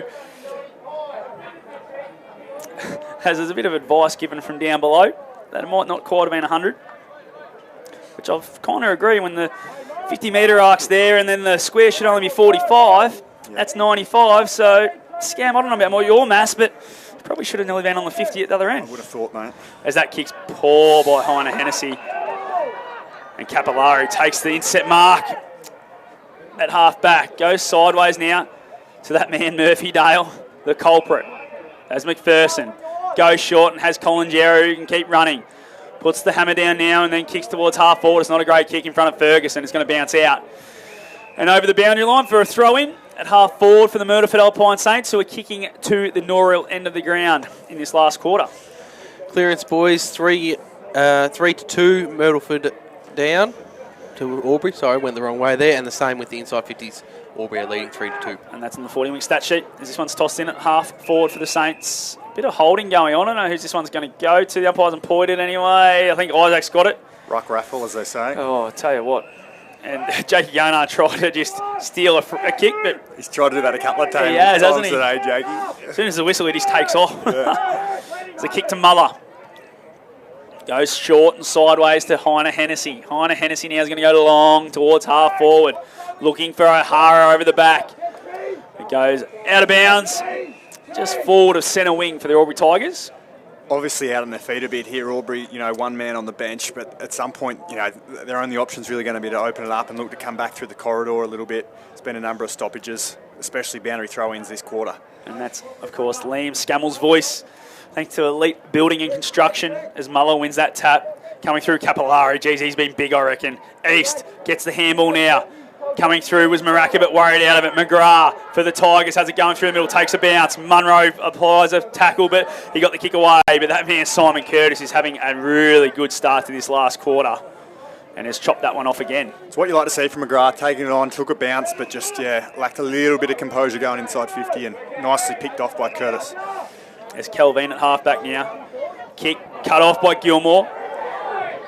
Umpire said no, nothing there. Jacob has it now. Colin Jarrow for the Saints on the boot. High up and under. Murphy-Dale gets a fist on it and it falls away of Capillari. Nice little kick into space. Finds Turner, who gets it out the back. It's Riccardi, if he gets the bounce, should finish this one. Brodie Riccardi! Mawson's concrete player of the day from the Myrtleford Alpine Saints. Ends up in a Riccardi goal. But how was that slow ball movement? As we've got a stretcher being called for, boys. No? as the umpire's blown a whistle. I don't know what he's doing as the sure. player's got up now, so I don't know why he's blowing the whistle. But anyway, a goal to Brodie Riccardi just extends that lead even further. 17-6-108. The Tigers 13-6-84 on the work lock at Wangaratta scoreboard. And Scam, I don't want to say it, but I reckon that's year over for the Albury Tigers. Jeez, you've gone early, mate, but you could be right. I mean, they haven't offered a lot this quarter. They just look out on their feet, the Tigers. Obviously, hot conditions. And it read it really nicely there, Riccardi, with sort of the big leg break bounce right into his path as he's slotted in from a couple of metres out. You don't mind them ones from the goal line. They're hard to miss, those ones. Ball's back in the middle. Pow. Inserts himself. Gets the clearance. Kicks a high up and under inside 50. Lucas Conlon has snuck forward. Curtis is there again for the Saints. Goes backwards to Hourigan. Another high up and under. Oh, it's a good grab. Fraser Dale. That's class right there. And a 4-goal lead. 11 minutes gone on the Macca's time clock. He's going, let's just slow this one down for a little bit, boys. He's gone short to McPherson, who also goes short. And it finds its way back to Fraser Dale with the running handball. Goes towards Costa and Muller. Been a big battle, those two. Costa picks it up off the ground this time. Tackled by King. He's going to get pinged here. A little bit stiff, I reckon. But that man, Reece King, you know what sort of tackler he is. This is where they've got to be bold now, Albury, really, and look to take it on. They can't just go the long kick down the line. A lot of blokes standing still, isn't there, Scam, as you pan your eyes over the ground for the Albury Tigers. That's why they've sent Conlon forward, I reckon. Just try and open it up a little bit, give him another marking option. When you really look at it, Hodson off half-back, and then you got Max Byrne, who's their best small defender, as well as Matt Walker, that extra goal-kicking option. As Elliot Power comes limping towards the boundary. Hope there's nothing major in that. It'll make their job even harder. As I said, 12 minutes gone on the Macca's time clock. 24-point lead on the work lock at Wangaratta scoreboard to the Myrtleford Alpine Saints. King extracts that one and gets it on the boot. Del Bosco chops it off at half-back for the Saints. And they're just going to chip this one around for a couple of minutes, I feel, as Forrest has it in a back pocket. He goes sideways and finds Jacob in the other back pocket. Wants to give it to Curtis, but no. He feigns the handball, and now he finally gives it to him. Put Simon under a bit of pressure, but Simon, cool, calm, collected, goes to Forrest. Knows his limitation as Riley, and he's found a teammate. It's Hourigan. Hourigan in the other back pocket in front of the netball courts. Goes short, found McPherson. McPherson's gone short again. Geez, they've worked this one well. Through Harrington that time. He's gone short again. They've gone from one side of the ground to the other and now back, and East has it in front of the Terry Cross stand here at the Albury Sports Ground. He goes long. Muller's out the back. He's got back on it first. They're running Duncan. It's come to McGrath. McGrath to Heine Hennessy. Heine Hennessy in the middle ground. Just got to go, Colby. Colby plays on. Looking for Conlon. He uses the hands, and the umpire says that's a mark. And he's going to go back for number 6, which will be a great day's work for the key forward. He gets back quickly, Big Jacob. Obviously, a bit of urgency being 4 goals down. He's he's got to make sure of it and go back and put his 6th through for the day if he can kick truly. You'd think that to be any chance the Tigers, he's going to have to slot this one, Jacob. 2-point ball game, 25 minutes gone at Bunton Park, North Albury's way. Conlon to get it back to a 3-goal game. Set sail. It spins back beautifully straight through the middle for Jacob Conlon. Number 6. That's right, number 6, Jacob Conlon. He's been huge today for the Tigers. And it gives them a bit of life, but is it too far to climb? 3 goals, 13 minutes gone on the Macca's time clock. And they really need a goal there, guys. Albury have actually had the clearances and the inside 50 count almost doubled to what Myrtleford had this quarter. But Myrtleford obviously had those couple of goals, so really, really effective. 17-6-108, 14-6-90. 3.5 goals, that's what the Tigers need. And they need the North Albury Hoppers to hold on down at Bunton Park. It will bring you that score as it goes to the siren. As McPherson gets the handball. Tiziani's in the middle for the Tigers, fumbling around. Can't pick it up. That man can. Carroll. Now Gilmore. Just kicks it towards the boundary. He's going to find a bit of space. Is it going to get to the boundary? It will. And they'll be able to reset here. They need to kick 2 in a minute, I reckon, here, the Tigers, and just break the momentum. Get it going their way. As the umpire, just Albury side of centre wing. Looks like Tiziani's gone in to do a job on Dale at the moment. This ball gets tossed in. Out the back it falls. Fraser Dale's just gone and got it himself. Good work there from Kelly. Found his way to Gaynor, but he fumbled. Coming through was Kelvin. Worried out of it. Kelly's in there again, and so's Jacobs. Umpire says, I'll have this one right on the paint of the 50 arc at the Albury end of the ground. They need another one here, I reckon, Scam. Yeah, Gainer perhaps a little unlucky not to get a head-high free there. Tossed up Muller, great tap, that one. Jackson Kelly, handball to Carroll. He hasn't stopped working all day, Carroll. He's found O'Hara inside 50 in a paddock of space, and this is to bring it back to a 2-goal game.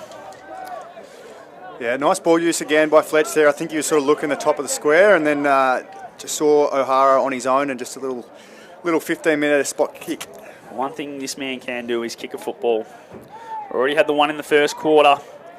Game 150, Braden, the arc, leant back. He leant back and he's put it out on the floor. I reckon that's tired.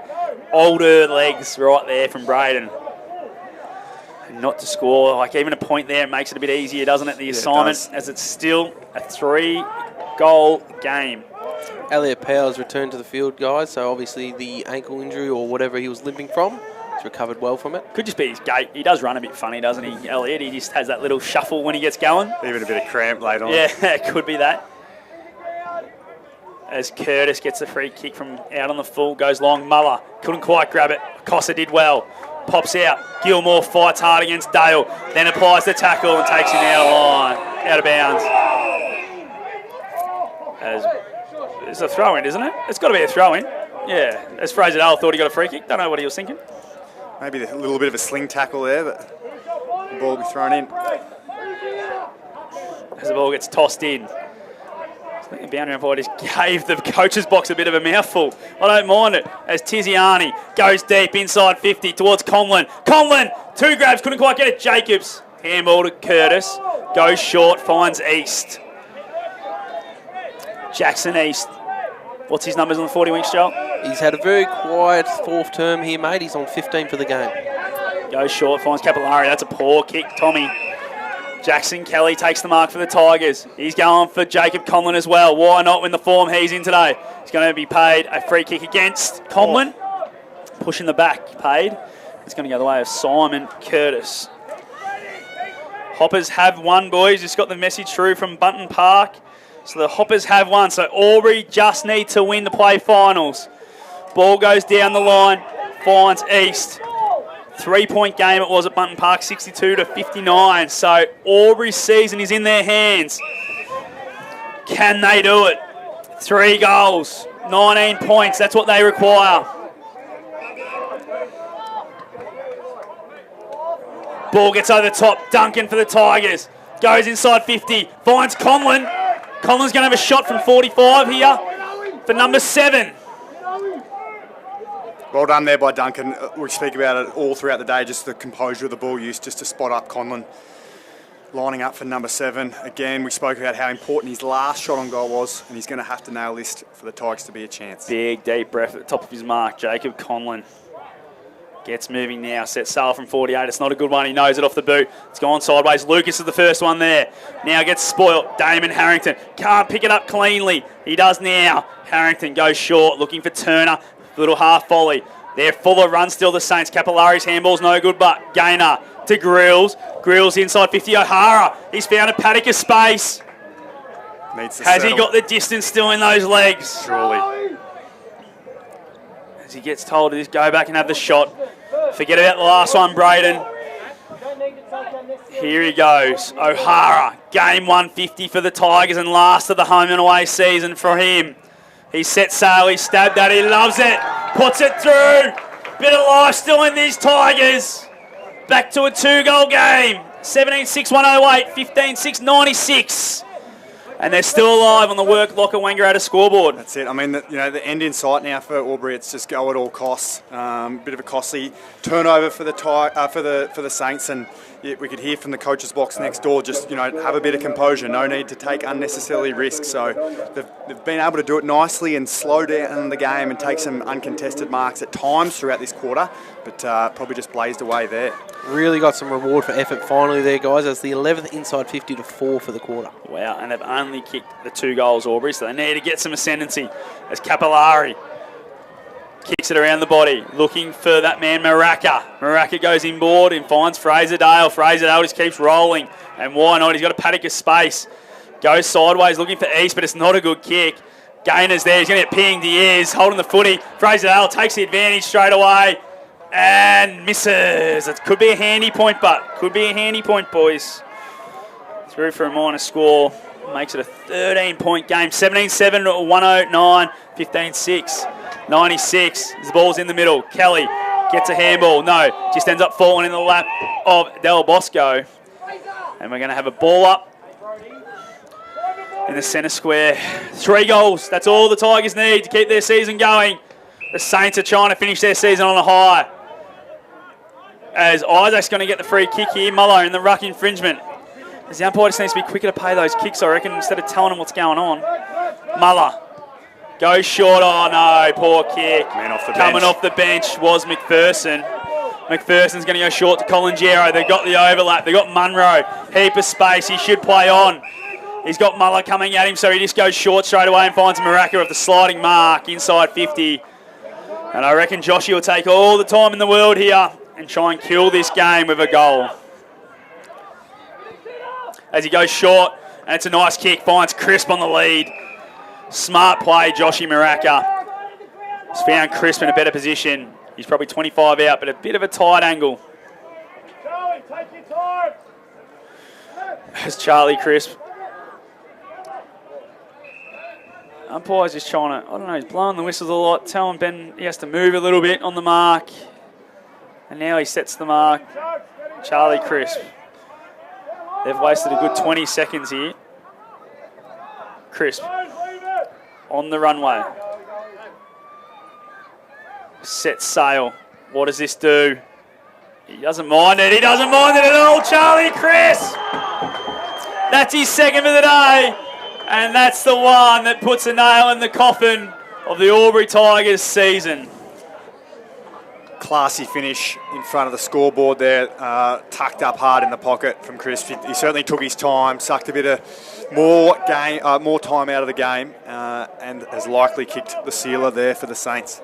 I think he has, boys. I think that might be just about enough. It's just getting a little bit too big a mountain to climb. 19 points. Crisp, what a finish from the pocket in front of the scoreboard. I tell you what, I love seeing that. His ball's back in the middle. There's the message from, here they go, Tiziani out in the middle, just kicks it as hard and as long as he can. That man Curtis in the right spot, out the back. It's going to be Conlon, couldn't pick it up cleanly. Coming through is Jacobs. Well done, Forrest. Just gets it on the boot and he's going to find a target in East. Fortuitously found East, and East can roll on straight away. He's got Ferguson in the centre square. Umpire blew the whistle and said that's a mark. He's got Riccardi wide in the heap of space. He's found him now. And now Riccardi's gone. Let's settle down, boys. Let's try and chip it around a bit, and he'll go short to Fraser Dale. He's just come off the bench, and he goes backwards straight away and finds East. 23 minutes gone on the Macca's time clock. 19-point ball game work, Locker Wangaratta. This last quarter's been a rip-off thanks to Cavalier Holmes. And the Saints are sucking the life out of this game as Brodie Riccardi has it in front of the Myrtleford bench, getting plenty of instructions. He's going to go long down the line. Goes to half forward. Muller and Cossa. Muller to comes through, puts a boot on it. Carroll's there again. Gets a handball to McGrath. McGrath, they need to take it on through the middle, and he knows it, and he tries to get back in there. The kick gets out the back. Del Bosco fighting for his life, goes and gets it. Just taps it along. East is in there as well. So's Riccardi. The Saints know how big this win will be for them. They've been big today. And the Tigers have just ran out of legs in this last quarter. 24 gone on the Macca's time clock. Tiziani on the boot from the clearance again, inside 50. Heiner Hennessy just pushed his man out of the way. King, Kelly, handball out in front of O'Hara. Can he pick it up? It is through that. Umpire says play on. Jackson Kelly kicks a steal line goal today. Bit of a rugby pass there from Bren O'Hara, but it doesn't matter how the umpires don't see it. Through for a major, brings it back to a 13-point ball game on the work Locker Wangaratta scoreboard, which reads 18-7, 115 to 16-6, 102. Quite how to describe that one. He's got away with highway robbery there, O'Hara. It's just like the little rugby offload from off the deck, one-handed. He didn't even try to go off the handball, did he? No. Just a little fling pass. I might have thought milestone game. Just give him a little bit of benefit of the doubt there on that one. Wow. That'd be a funny last touch for him. Oh, wouldn't it? It's not a possession, that's for sure. As Carroll, what's he doing? Dodging and weaving around the body now. High up and under. Forrest versus Heiner Hennessy. Fraser Dale's been huge. 40 wing stats, please, Joel, as he gets a free 40 kick. wing stats. He's just nudged the 40 of 40 wing stats, mate. That's his 40th touch here coming up. He's been huge, hasn't he? I think he's right, well in contention for our Harvey Norman betting player of the day, which, of course, Liam Scammell will go down and hand out at the end of the game. Goes sideways, finds Forrest. The back six have been unbelievable in this last quarter for mine for the Myrtleford Alpine Saints. They have just set up beautifully. Simon Curtis, the general back there, he's just sat in the hole, just done what he needed to do, and it's a famous victory here as Hourigan down the line, trying to find a teammate, finds grass, and then punched over the line by Jacob Page. You make a really good point there, Scotty. Aubrey have absolutely smashed the clearances and inside 50 count to Myrtleford this quarter, but the back six are just What's the inside 50s for Albury? It is 13-6. I only kicked the 3 goals from 13 inside 50, just not enough. As Costa wins that tap. Another repeat stoppage. Oh, we're going to see a sling. Jason Rain said he just went a little bit too hard, and Fletcher Carroll's going to get another one. He's 40 wings, please, Joel. That is his 6 for the quarter, 29 for the game. Inside 50 from Fletcher. Jackson Kelly flies. It's fallen to the back, and the umpire got sold into that one, I feel. And Kelvin, he's taken the intercept mark. Goes short, finds Fraser Dale. 40 wings, number 41. Goes long to centre wing on the far side. Garlett's under it, just gets a fist on it. Goes towards the boundary line. Marak is happy to see this one over. And he feathers it towards the boundary line. 13-point lead to the Saints. It's all over. Worklocker Wangaratta scoreboard. 27 minutes gone on the Macca's time clock. First time since 2008. Tigers are going to miss as Carroll gets a handball just to kick off the ground there from McMiniman. King fighting for it. No, he's paid a mark. It's going the way of the Saints again. And it's gone the way of Riccardi, who stepped up in this last quarter, I feel. He's got up to a wing. He's been a guy that's gone to a lot. Riccardi's gone long to half forward. Muller couldn't quite take the mark. Carroll again. Jeez, he's been huge for the Tigers. Nearly been their best. Here they go again, the Saints. They're going to go inside 50. East. He's also been big. He'll feature in the votes. Gone towards Turner. Turner with a nice little handball to Ferguson. Ferguson. Minor score. Needed that one just to fully put the game to bed, but boys, it's all over. Let's be honest, it's all over. 28 minutes gone on the Macca's time clock as Aubrey's still going to take it on. I think Tiziani just got cramp. Plays on from centre half back. Just gets it long. Riccardi sitting in the hole. Takes the mark. Big from the leaders in this last quarter, the Myrtleford Alpine Saints. I'd love to know the last time they beat Albury twice in a year, but they're going to do it in season 2024. And they're going to put them to bed and finish off their finals aspirations. As the kick's found its way to Maraca. Little 2-minute drill going on here from the Myrtleford Alpine Saints. Kicks to the half forward. Tiziani. It's been good since he's gone in the middle in this last quarter. Handball now finds Grills. Grills to Page. Page on that left foot. Goes short to Kelly. Jackson. What can he do? Plays on with it. There goes the siren. What a win! What a famous victory for the Myrtleford Alpine Saints here at the Albury Sports Ground. Huge 18-8, 116 to 16-6, 102. 14-point win. First time since 2008 the Albury Tigers won't feature in September. And I'll tell you what, boys, that was absolutely unbelievable. That's game management to a T by the Myrtleford Alpine Saints. Have done such a great job. Some major ball winners in that last quarter. And I reckon Liam Scammell will make his way down to the boundary side. And I reckon he might find his way to Fraser Dale. He had 41 on the 40-wing stats. And it was huge, especially when the game was up for grabs early. They put the cooler to him in Jacob Page, but he couldn't go with him for a fair chunk of it. And it was absolutely unbelievable and a great effort by the Myrtleford Alpine Saints. Yeah, fantastic there, Scott. You could just see that Albury just could not retain the run there. The 3 injuries were really costly for them on probably the warmest day they've had in a little while. And just the overrun and the lap and as you said, the leaders down back. I mean, Curtis, Riccardi when he went back there as well. It's just cool, calm, measured, and just held that wall up. Yeah, I think you're spot on. And I thought Curtis's last quarter was huge. He just sat in the hole. Riccardi was really good, got up to a wing. We found a few others that just happened to be in the right spot at the right time. And I think Fraser Dale, his effort today was absolutely unbelievable. Yeah, on the other side, Jacob Conlon's effort to kick 7. Yeah, no, Six. He was fantastic, Jacob. And like we said, the inside 50 count was pretty high, but it wasn't exactly the highest quality of inside 50. So to kick 6 the way he did today was fantastic. Yeah, absolutely. And Scammer's made his way down to the ground, and he'll just slowly make his way over to, I reckon it's going to be Fraser Dale. I know he's a smart man, Scam, but we'll see what he can do as he's just trying to find him. He's the one with the tats, okay, Scam, just so you know. But, yeah, very disappointing. And the Albury Tigers, they'll be so disappointed with that. Obviously sending out Anthony Miles and Sean Daly for their last game as coaches, with Max Lynch coming in next year. We've also got Bren O'Hara, who played his last game today for the Albury Tigers, game 150 and final one. And he's been such a good servant for this club since he come over from Adelaide.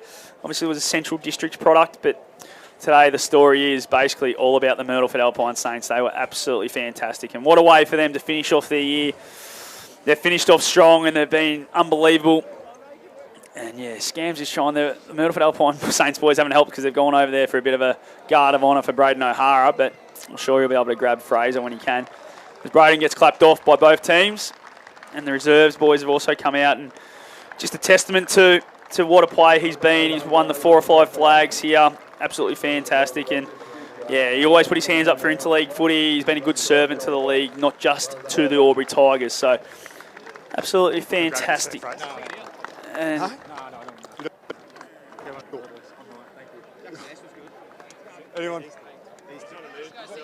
has Scam, I think, might have just got rejected. I've been burned here, boys. I don't think anyone's ever been rejected for the Harvey Norman Betting Player of the Day. Wow, that's unusual, Scam. I'll grab Matty Munro here quickly. Yeah, grab Muncher, mate. We'll have a quick chat with him. He can be our Harvey Norman Betting Player of the Day. Matty, got 1 sec, brother? How are you, mate? Good to see you. 2 wins against Albury for the year, mate. Got to be pleased with the result today. Yeah, really pleased. I know we were really revved up to have this last win of the year. We had a block of 4 games at the end of the season here, and each week we'd come up with a little motto for each game and try tick them off. So I think we ended up getting 3 from 4, which was a pretty good effort. But yeah, can't get better coming here and getting the chocolates. Perfect, mate. Beautiful. And moving into next year, what's it going to take for you guys to sort of push up and start to contend in the 5? Yep, I think just another big pre-season. We have a lot of young kids that are still growing into their game, and I think you could see today that the boys are starting to click a little bit more. We've signed most of the boys for next year, so if we can get into pre-season early and get used to playing together again, hopefully we can go up the ladder a little bit. Beautiful, perfect, mate. Go and enjoy. Cheers. Well done, Matty Munro. Put his hand up for a little groundside interview, as I think Scam might try and follow the Myrtleford boys in, and we'll try and get the song as he follows them in. But yeah, they'll sing it loud and proud today, Joel. That was an absolutely huge win, and the famous one in the history of the Myrtleford Alpine Saints. And why, as Scam said, first time in a long time they've beaten Albury twice in a year. That's right, and it really caps off a pretty good season in the end. There's a lot of talk, as we said at the start of the year, that who knows how good they could have been after a couple down years, but they've put on some really solid efforts throughout the season, and as Matty said, a lot of that squad is actually still signed up, so they've got a lot to work with for the Myrtleford Saints. Yeah, absolutely, they do. Their core list of players is fantastic. Their recruits have been really good this year. Scam just tries to keep up with them as they run in, just to try and get this song. We'll try and bring that to you. We've just got a new microphone, so if it cuts out, we might throw to a break, but if we can get the song, we'll definitely try and capture it, as Liam Scammell doing some of his best work boundary side, of course, thanks to Elite Building and Construction. Massive win, 14 points. 14-point win here at the Albury Sports Ground. 18-8, 116, 16-6, 102. Used those just joining us at Bunton Park. The Hoppers were victorious, which meant the Albury Tigers season was still alive, but weren't able to get it done. So their season comes to an end in our top 5 sets. So next week we'll see Wodonga playing in the finals for the second time in 2 years, which is absolutely fantastic because they've earned it. They've done it the hard way. So we weren't able to get the result today, but they'll be ready to go next week, that's for sure. As Scams is trying to make his way, and we'll try and bring this song to you.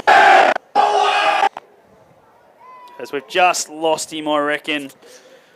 Yep. All right, what we might do, we might take a break and we'll come back and wrap this game up.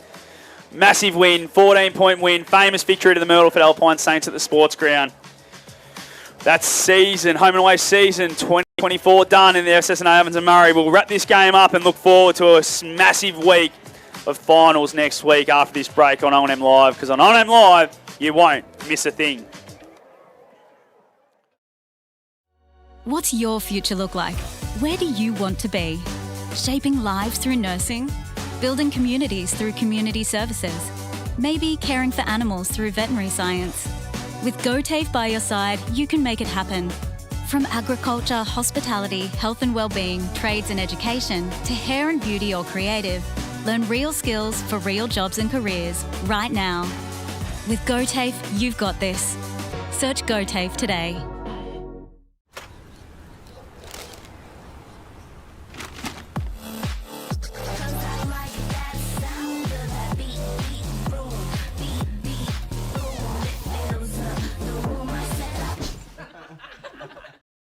At 2AY, we're your home of live sport. Every weekend we bring you the best live broadcasts of the Ovens and Murray football and netball. Listen this weekend on your radio or the 2AY app.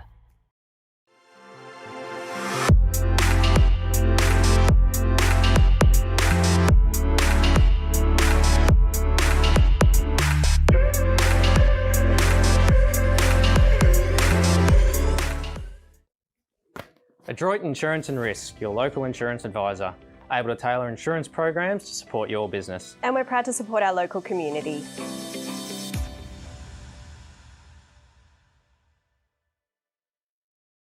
.0% alcohol.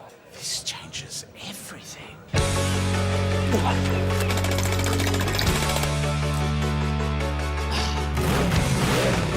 Rewrite the rules. Carlton 0.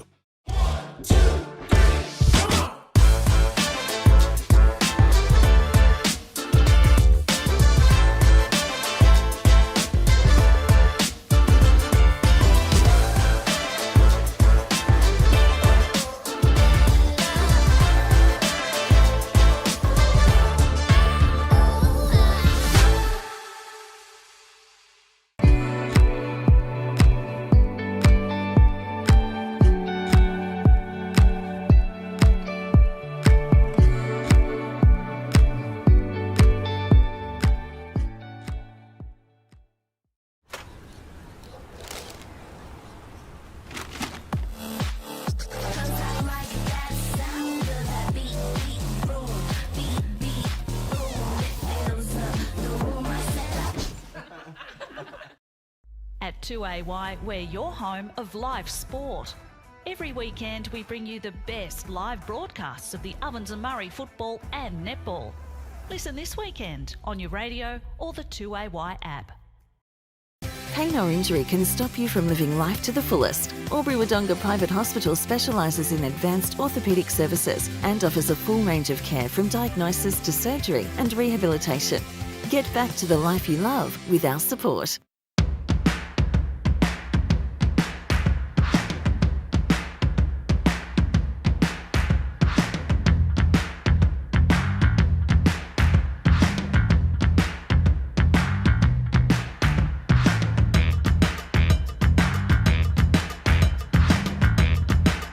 Half price until half time is on in the locker room.